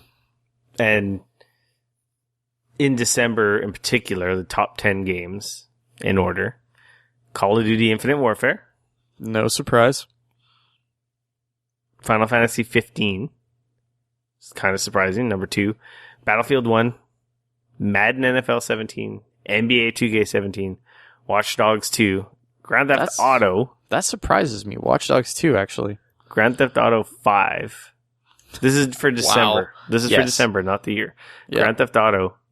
How many years old is that? 4 years old? 3 years old? Yeah. Shit. Just punched my mic. Sorry. Pokemon Sun. Doesn't include digital sales. FIFA 17 and Pokemon Moon. Okay. Interesting is just top 10 games for the whole year. Infinite Warfare came up number 1. A lot of people were poo-pooing that game. See, there were stories about numbers are down for Call of Duty. Well, they might have been down for Call of Duty, but it's still a huge game. Obviously, it finished number 1. Battlefield 1, obviously running right behind it. The Division. NBA 2K17. Came in number 3. Wow. Madden 17. Grand Theft Auto 5. Jeez. I know, that's just insane. That game has sold, like, I think it's getting upwards of 80 million, if not already past that. Overwatch, Call of Duty Black Ops 3. What? I know. Oh, wow. FIFA 17 and Final Fantasy 15. Wow, the fact that it's number 10 for the entire year and it was only out for, what, a month and a half? Not even a month. It came out the 29th of November. So that's kind of why this story kind of highlights Final Fantasy 15. That's impressive. Square's got to be very happy. I'm surprised. I didn't think Infinite Warfare was going to be number one. And that's just the top 10. I'm sure stuff like Uncharted and stuff were not far off down that list, or Titanfall 2. Wow. Yeah, that's pretty cool for Final Fantasy 15. There was Apparently, it is the best-selling launch month for the franchise since it started. I wouldn't doubt it. That's really good. I just wanted to talk about that because that's good news. Because Final Fantasy Square kind of needed it. You know, it's one of those like, yeah. Nintendo Switch UI gets a close-up and a deleted tweet. And Nicalis or whatever, indie guys. Yep. That make Binding of Isaac, tweeted a photo of the Switch's UI and promptly deleted it. But of course, this being the internet, everyone snatched up photos of it. Of course. So there's all kinds of speculation as to, it looks like it's customizable because the press images show a white background and this one shows a black background and different colored icons and shows player name and icon, and that there's an option for changing users, and they've come out and said I think you can have quite a few users on one Switch system. Well, not quite a few, but I swear I heard 10. Okay. But it's cool because they haven't really shown anything of the UI. So if you want to get an idea what it looks like, almost kind of reminds me of the PlayStation 4, with just your big blocks for your games on a horizontal menu with system settings and stuff on the bottom. Yeah. Whereas the PS4, all the system stuff is at the top. Yeah, it's kind of a reverse. Yeah. Yeah, I mean, it looks like I said earlier, kind of a cleaner... Dane, we got invited to the Canadian Switch event, by the way. In Toronto. Yeah, I'd love to go. That would be awesome. God damn it. If they were doing one in Vancouver, I'd be all over it. I specifically emailed and said, hey, if you guys, have it in Vancouver, I can make it there, and Dane can definitely make it there. Oh, yeah, I'd be all over it. Toronto's a little much, though. And no, they didn't offer to fly us, so there's a definite no. Yeah. Maybe next time. Even if they did, I don't think I could go because it's kind of late notice, and I wouldn't be comfortable calling in sick to work. I am so on the fence right now with the Switch. I have my pre-order that I am constantly. It feels like every day it doesn't cost you anything. Just hold on to it until we get there. And I'm debating if I want to go through with it or cancel it. If you're not going to keep it, at the very least, wait and see what the eBay prices are doing. Yeah, but that still means I got to foot the money off initially. Yeah, but if you get it right back and you get one for free, or you just pay for something else. That's true. Or it's just, you just cancel it and it costs you nothing. If you were one of the lucky few going to PAX South, which I think is this weekend. Yes. Is it this weekend? I don't know when it is. Yeah, I'm pretty sure it is this weekend, actually. That's not PAX's website. I've seen some friends of mine talking about being there. People are saying they're not going. Yeah, it's this weekend, 27th to 29th. It's a little smaller show. It's still in the early days. Actually, passes are still available for Friday and Sunday. So if you're in where is it, San Antonio? Yeah, San Antonio, Texas. I tried talking the wife into going. Maybe one year I'll check it out and then get a Texas trip in. Yeah, it'd be a cool show to go to. I'd like to check it out sometime, but I have some friends. Strangely enough, the people that couldn't make it to PAX Prime that are currently down there. Actually, get your hands. So if you're going down there, you can try the Switch. Yeah, I'll have to ask Mike and Stacy from Labam what they think of it afterwards. Oh, they're going to PAX South. Oh, crazy. Yeah, they've already left flew down there. Division's getting a major update. Another major update? Yeah, they went to the community again. Tons of people have been going back. They fixed lots of stuff.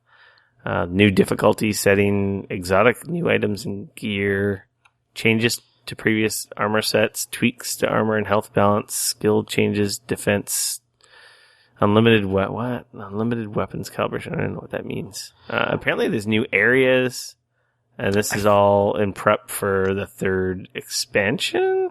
Right. The Last Stand. I mean, I think we've mentioned this before. Right. I tried to go back and play some Division, and I think that's a game for me that I would have to either start a new player over and start fresh.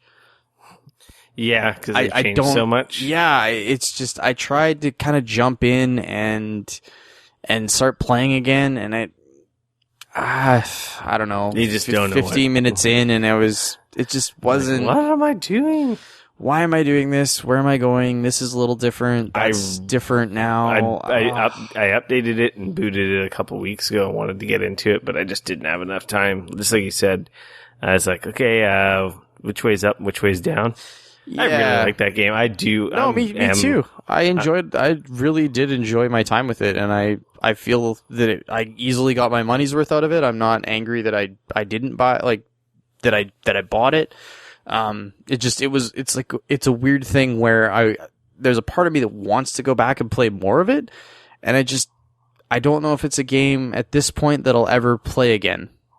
You know, like I played through the story, I played some of the co-op and some of the various things like that, but at this point I think that there's just too many other games that I want to play, and I don't see myself jumping back in it at this point. I don't know. Yeah, I will get back to it one day and report back on all the changes. So, yeah. There's a bunch of stuff coming for the Division. Yeah. I just want to talk about it because then it refreshed it in my mind that I need to go back and play more of it. Yeah. Tekken 7. Finally got a release date. June 2nd. Finally! Game that's going to hit the PS4. Well, it's coming out on everything. This story is was this was just from PlayStation Blog. So, okay. June 2nd. I think it's been out in Japanese arcades for a year or two now. So it's like, I want to say I've seen it in some arcades around here. That's not impossible. For a while. I don't know if I'm going to pick it up. I picked up Street Fighter V, which is a really good game, but no one comes to my house anymore to play fighting games with me. Yeah. We always used to have games nights where people came here and we beat each other up in person. That's what happens when you have children, you know? It cuts into stuff like that. It was before the children. People moved away, and our games night has been kind of... I don't know. I was moving this because... If you didn't live on a frickin' island, I'd come over for it. But yeah, if I'd lived on the mainland, I'm sure I'd have a lot more game nights. There's a new special edition... new 3DS with Pikachu coming out. I saw that, and I thought of you. Looks pretty cute. I'm pretty sure it will sell out immediately, and scalpers will be selling those for tenfold on eBay and Amazon. Especially considering right now the seeming lack of 3DSs in the market. Yeah, this is weird. So this is a new 3DS. So now I wonder if the innards are gonna be updated. I imagine they're gonna have to be. It's got to be something that's going to be different, because like we talked about with my experiences dipping into the 3DS homebrew scene, it's just the doors have been blown off that. So I'm not going to be surprised if this system has something they've put in some hardware change or something to try and stop that. Yeah, I wouldn't doubt it. Yeah, it wouldn't surprise me if they've done something. Because the flow of 3DSs is, like you said, is literally dried up. Yeah, that or they're just kind of at a point now where they've slowed the production down because they feel like it's close enough to the end of life where they don't want to just go make a whole bunch of them and have people sit on them and not be able to sell them. I got into a Twitter argument, which was like a huge waste of time. And someone was like, oh yeah, there's no one's doing homebrew. And I'm like, it's not very hard. So I'm pretty sure there's a lot more people than you think dipping into it. Probably. Especially for the nefarious things you can do with it. It's not hard to mod a 3DS. Yeah. At all. The hardest part is that it takes you an hour or two. Right. And it's just loading files and swapping files on the SD card. It's ridiculous. It's pretty cool though. That's what you were saying. I got to back up all my saves off my, and you actually don't even have to mod your 3DS. You can exploit the Homebrew launcher on an unmodded system. Wow. And launch Homebrew. Now, this doesn't allow you to do the nefarious things, but this does let you do stuff like run emulators and or run, what I use it for is the save manager, because you can't back up saves. Right. Or move saves from one system to another. I do hate that. Because I have two 3DSs, I copied my Pokemon saves from the digital versions and moved them to like carts. Because I have carts, so you can you can import the saves to a cart, which is pretty awesome. Because then I can move the saves from one system to another, and then allows me to do all kinds of fun stuff like kind of duping Pokemon and trading Pokemon and doing ridiculous Pokemon stuff that I've been doing lately that we don't want to talk about anymore because that's just my craziness. So speaking of Pokemon and transferring Pokemon, the Pokemon Bank support for Sun and Moon is out now. So if you don't know what that is, it's an app on 3DS that allows you to transfer your Pokemon from one game to the next and so forth. You can only transfer forward. You can't go back. Oh. Well, that's not true. You can put them in your bank, and I guess you could just move them between the 3 different games. You can't take newer generation to an older generation, so. That makes sense. You couldn't take the Sun characters and put them in Pokemon Alpha Sapphire or X or Y. But, anyway, I'm super excited because I got my characters from Alpha Sapphire. Gonna move them over to my Sun game. Pretty excited. I'm an idiot. No, I mean, I think if I had more reason to pull out my 3DS, I would probably have been in a similar boat to you and been playing the crap out of the new Pokemon. I know there's no real point in me buying those games because I don't have a ton of reason to pull my 3DS out right now. I did buy Dragon Quest VIII on 3DS. As well. Oh, nice. Because I have that on PS2, and I probably got about halfway through, but I never actually beat it. So I'm like, hey, maybe on 3DS I'll actually play it. Or not. We'll find out. Stay tuned. If you do start on the 3DS, I'm super curious how that game plays on there. It looks just like the PS2 version, from what I can remember. Yeah? It looks really good. Cause that was a game that I was similar to you. I played a bit of at the beginning, and then I fell off of it, but I would love to pick that up again. Especially with my Dragon Quest Builder episode lately, that kind of made me interested in that. I'm like, I really want... That game was good. So, anyway, I got it on 3DS now. Prey has announced their launch date. It is coming May 5th. And they showed a new trailer, which I haven't had a chance to watch yet. Looks pretty cool. It does look neat. Yeah, I was pretty impressed, actually. That game actually looks like it's coming along a lot more interestingly than I thought it would be for a game that was, for all intents and purposes, canceled and restarted again at a totally different studio and is a totally different thing than what it started off as. So, yeah. Bethesda seems like they're doing a good job with stuff like that. Well, Doom is spectacular. Because Doom is so good. Yeah. Prey wasn't on my radar. I don't know if I'm going to pick it up. I'm not exactly excited for it, but who knows? It might be another surprise sleeper hit like Doom. Ghost Recon Wildlands has a closed beta coming soon. I'm hoping to get in on that. So I shared a link here to register. I have not registered. I don't know if I'm going to register. I probably should. I have registered. Okay. I also need to get a hold of our Ubisoft rep and see if they can hook us up too. Oh, to get in the beta? Yeah, absolutely. I think it'd be cool. I got an invite for the For Honor, the For Honor beta going on right now. Oh, is there? I didn't realize that. Closed beta. Oh. I should just sign up for that again just to get some because I think you probably get some for your friends. But no, this Ghost Recon Wildlands looks kind of cool. It looks like they're sort of taking a similar approach to The Division, but they're also adding vehicles, and it's this big, huge, wide open world that you can sort of tackle things as you see fit. It looks neat. I don't know. It looks really interesting, and I'm kind of curious how that game's going to turn out.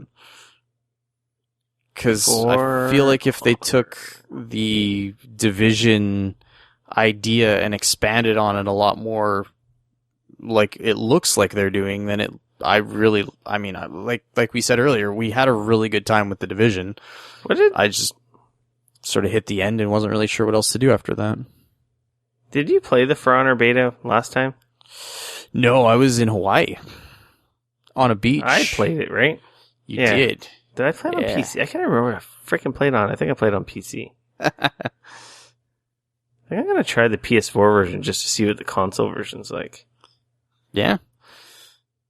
If I get multiple codes, I'll be sure to share one with you. Because I think they give you 3 extras. Thank you. I'm down. That game was pretty sweet at PAX, that's for sure. Yeah, I didn't mind the last beta. I have it pre-ordered. Okay, nice. Yeah. But yeah, Ghostlands. I gotta sign up for that one. That one does look neat. There was a preview event. I think they had a East Coast and a West Coast one last week. Okay. And a lot of people were saying it was pretty fun. Yeah, it looks cool. Like I said, I gotta check all my emails. I've been a little bit behind on them, but yeah, I would like to play that. It looks neat. Star Wars Episode 8 is now Star Wars The Last Jedi. Cool. Okay. It has red text instead of yellow. No way. Yeah, it's crazy, dude. Way to blow my mind. I want to see a fucking trailer. I wonder when that's December 15th is also a release date. That's a year away. That's a ways away. That's going to be pretty dope. So that's it for news. Yeah. Even though that news had a lot of stuff that seemed like it could have been PSAs. For our PSAs, Xbox has announced their games for gold for February. Well, I don't know.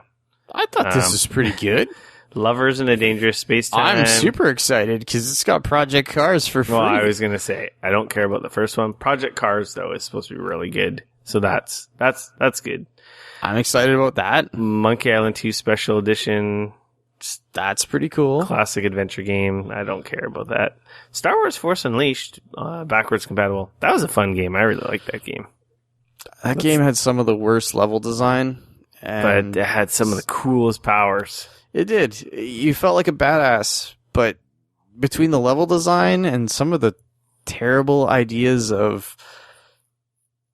Yeah, I don't know. That game was a game where I felt like I should finish it because it was Star Wars and I liked certain aspects of it, but by the time I finished it, I was finishing it begrudgingly. And I didn't play the second one because... I didn't play the second one at all. I did play the first one. I heard bad things about the second one. So. Next PSA, Overwatch's Year of the Rooster event is now live. Themed with the Chinese New Year. More than 100 new cash-grabbing cosmetic items to get. Skins and so forth. So right. And there's actually a new mode, which I think it's just around during the event through February 13th, it says here. They got to capture the flag mode right now. Oh, interesting. Okay. Very different. Just watching a trailer with all these different New Year's skins. I don't really care for any of them. Yeah. Yeah, exactly. That's cool. I generally play Overwatch. Like we said before, I generally play with other people. Overwatch is an awesome game. Oh yeah, I think it's great. It's just not a game that I generally pick up and play randomly. So let's get into the free-for-all. Yeah. And how about you talk about Lemony Snicket's unfortunate... Is it Series of Unfortunate Events? A series of unfortunate events. Netflix original starring Neil Patrick Harris. Yes. It looks as really Count cool. Olaf. I was hoping to watch it. We didn't get around to watching it, but I did see a trailer for it. And I was impressed with the style and look. And knowing Neil Patrick Harris is in it, he's pretty cool. Did you watch the movie from a few years ago? Was that Jim Carrey or was it someone else? It's Jim Carrey. Yeah. I did watch it. It was weird. I didn't love it. I didn't hate it. Okay. It was a thing. I feel like you should maybe watch a few episodes of this before I talk about it and before you talk about it. Well, I don't know anything about it. It looks really cool. Yeah, I'm actually curious what your thoughts on it are. Oh, okay. Well, me and Nikki, she saw the trailer and she's like, oh, that looks interesting. Yeah. I personally really, really liked the movie, the first movie that they did. Yeah. It was weird, but it was kind of in this twisted, it's slightly dark comedy, right? Weird, way. But I loved it. I thought it was fantastic. The storytelling was great. The characters were wild, books, aren't they? Yeah, they are. That's the funny thing for being so dark. Totally. But hey, it's a series of unfortunate events. They're not happy stories. Is They're that sad. the tagline? They're sad stories. Yeah. Yeah, there's a few things we're enjoying this series. It's hard because for me as a fan of that first film, it's hard not to draw similarities and not to compare. Yeah.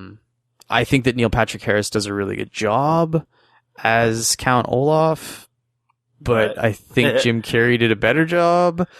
And I think that the kids that they chose in the first film also were more suited.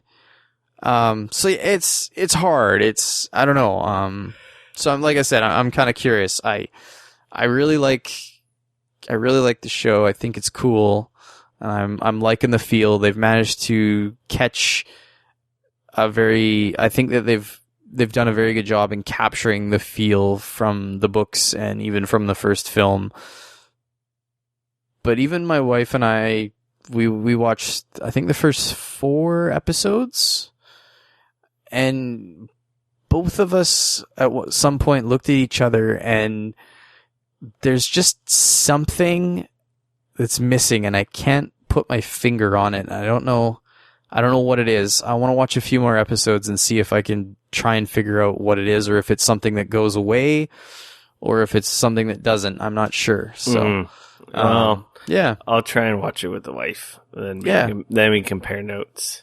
Yeah, I'm curious. Well, at least you're not saying it's bad. So no, it's not bad. Like I said, I do enjoy it. It's and I don't know if it's the Suicide Squad effect, where there was an incredible animated Suicide Squad movie. You've seen a different interpretation of this world, and it's coloring your impression of this. That's kind of what I'm wondering. Like, had you never seen the movie or liked the movie, you'd probably have a more positive response. Exactly. But I'm wondering if too much of me wants and wishes for certain things from the movie that aren't here.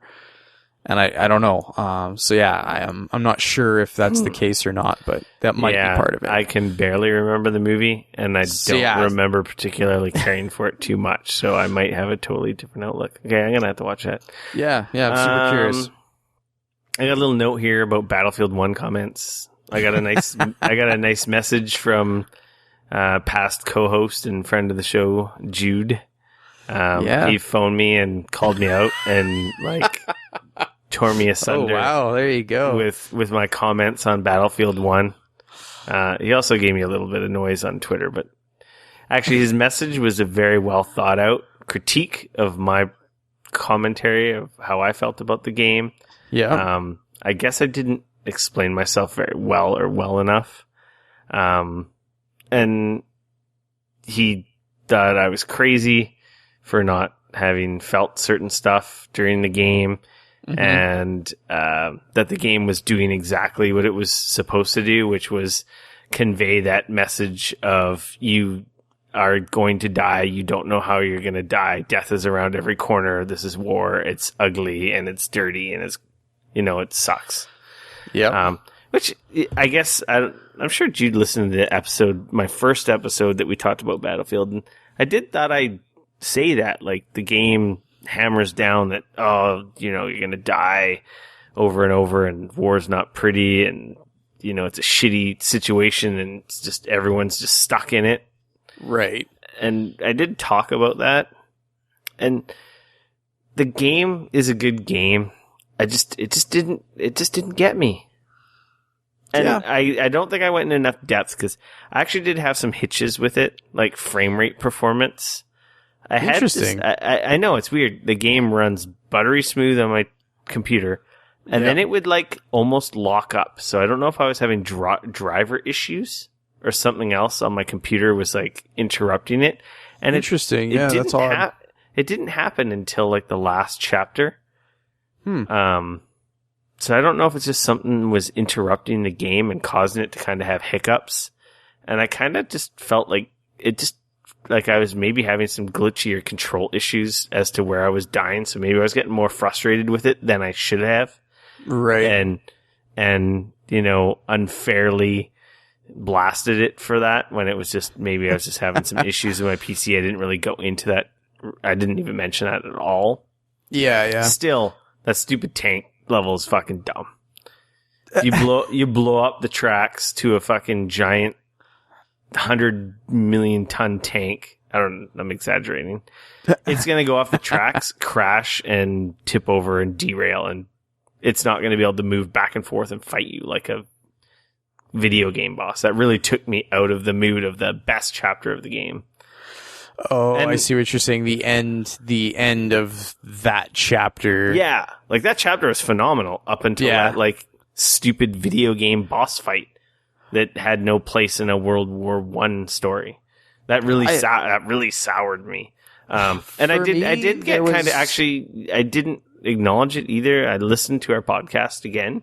The Italian story. Actually, I did get a little choked up. And you mentioned you got choked up. I got a little choked up with that one because I related to that story because it was a story about brothers. And actually, that one did pull at my heartstrings a bit. The other one's not so much. The pilot one I liked because he was kind of reminded me like a World War I Han Solo or something. Yeah. But, like, it's a good game. It just didn't hit with me. Like, it was still a really good game, but I enjoyed all the other shooters so much more. Yeah, and that's fair. They didn't have hiccups. I didn't have any hiccups or issues with those ones. Yeah. That's interesting. Like, for me, I had no performance issues whatsoever. It was great. Usually you're the one the whole time with PC issues. Yeah. I think it was a driver issue because it literally would like stop. The game would stop and it was like it felt like it crashed for like a few seconds. Like, it wasn't like a frame rate dip. Like, yep. No, it was like, it's almost like the game pauses for a second. It almost like the game pauses for a couple seconds, like it was frozen or something, and I'm like, oh shit, it's crashing. Oh, and then it would pick up, and it's like, oh, what the fuck? Yeah, I've had things like that before that can be annoying. I don't know what caused it, so. Yeah. So there's my added defense. I mean, ultimately, if nobody has to love every game. I think I was pretty harsh in saying that it was the worst, but I didn't mean in the terms it was a bad game. I just, in my like mind, it was just like, this is my ranking, and these are still like top 5 games, like awesome games. Yeah. Just from the I think for me, it was a nice change. It was very different, and I liked that. And then for me, I was open to it at the time. I had just finished Titanfall 2, then I finished that, and it was just kind of a nice, they were both super different, but not in bad ways, and I liked that. It was a little bit jarring initially going from one to the other, but I found that it still was different, and like they did a good enough job where I didn't feel that it was bad because of it. No. And a couple of the stories really hit for me. The first one, I played them in order 1, 2, 3, 4, 5. The first one hit hard for me. That one really did get me choked up, where it was it was a fool's errand, really. They were going off into the sunset knowing full well that they were gonna die. Yeah. And that was, I don't know, like, I had a bit of a hard time with that, but at the same time, like, what do? You're so far in and you've gone this far and everybody else is dead and, you know, and yeah, the Italian one about the brothers, that one definitely got me choked up.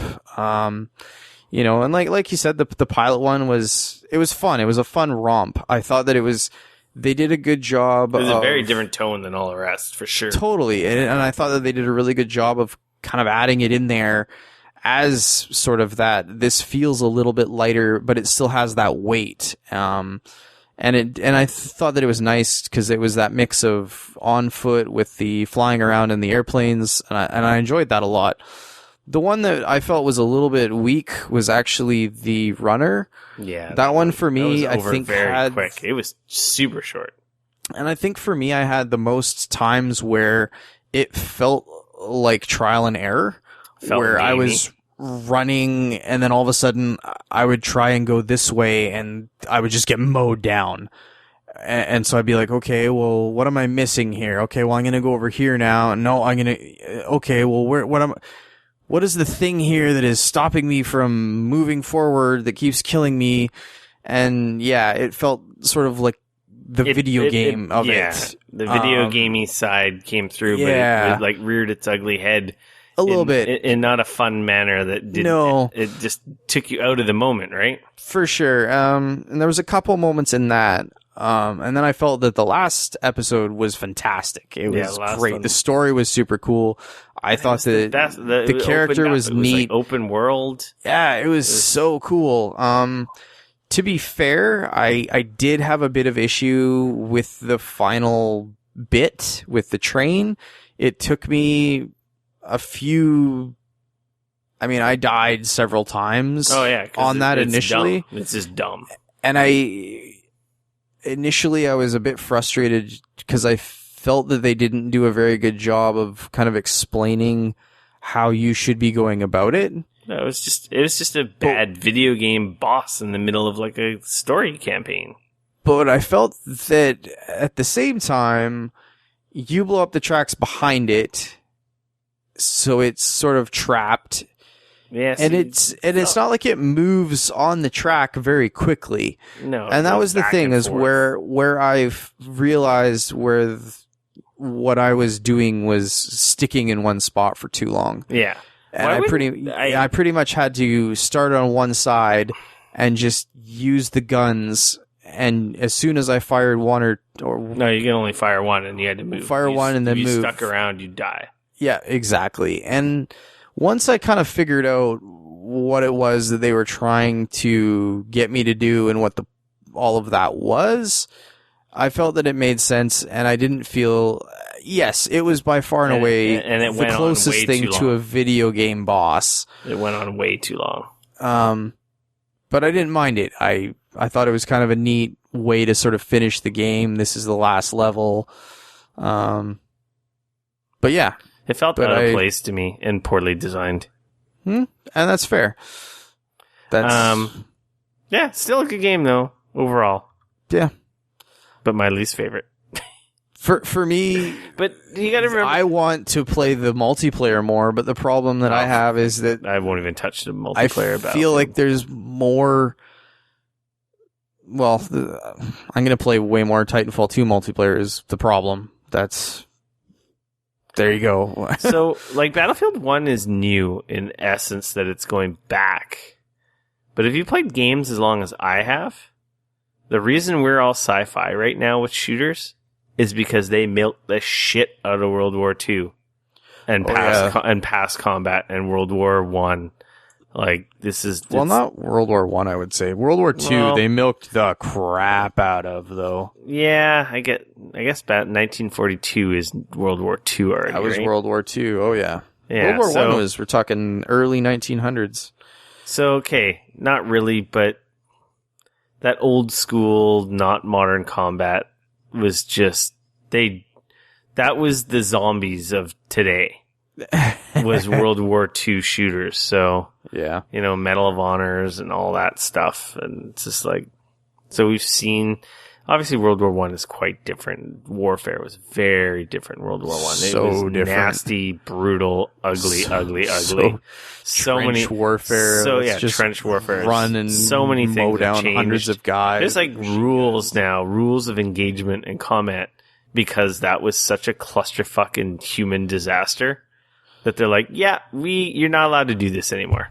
You're not allowed to use mustard gas to You're not allowed everybody up. You're not allowed to do this kind of fucking shitty shit anymore. This is ridiculous. Yeah. War is freaking ugly, but let's all be gentlemen and not do this again. Yeah.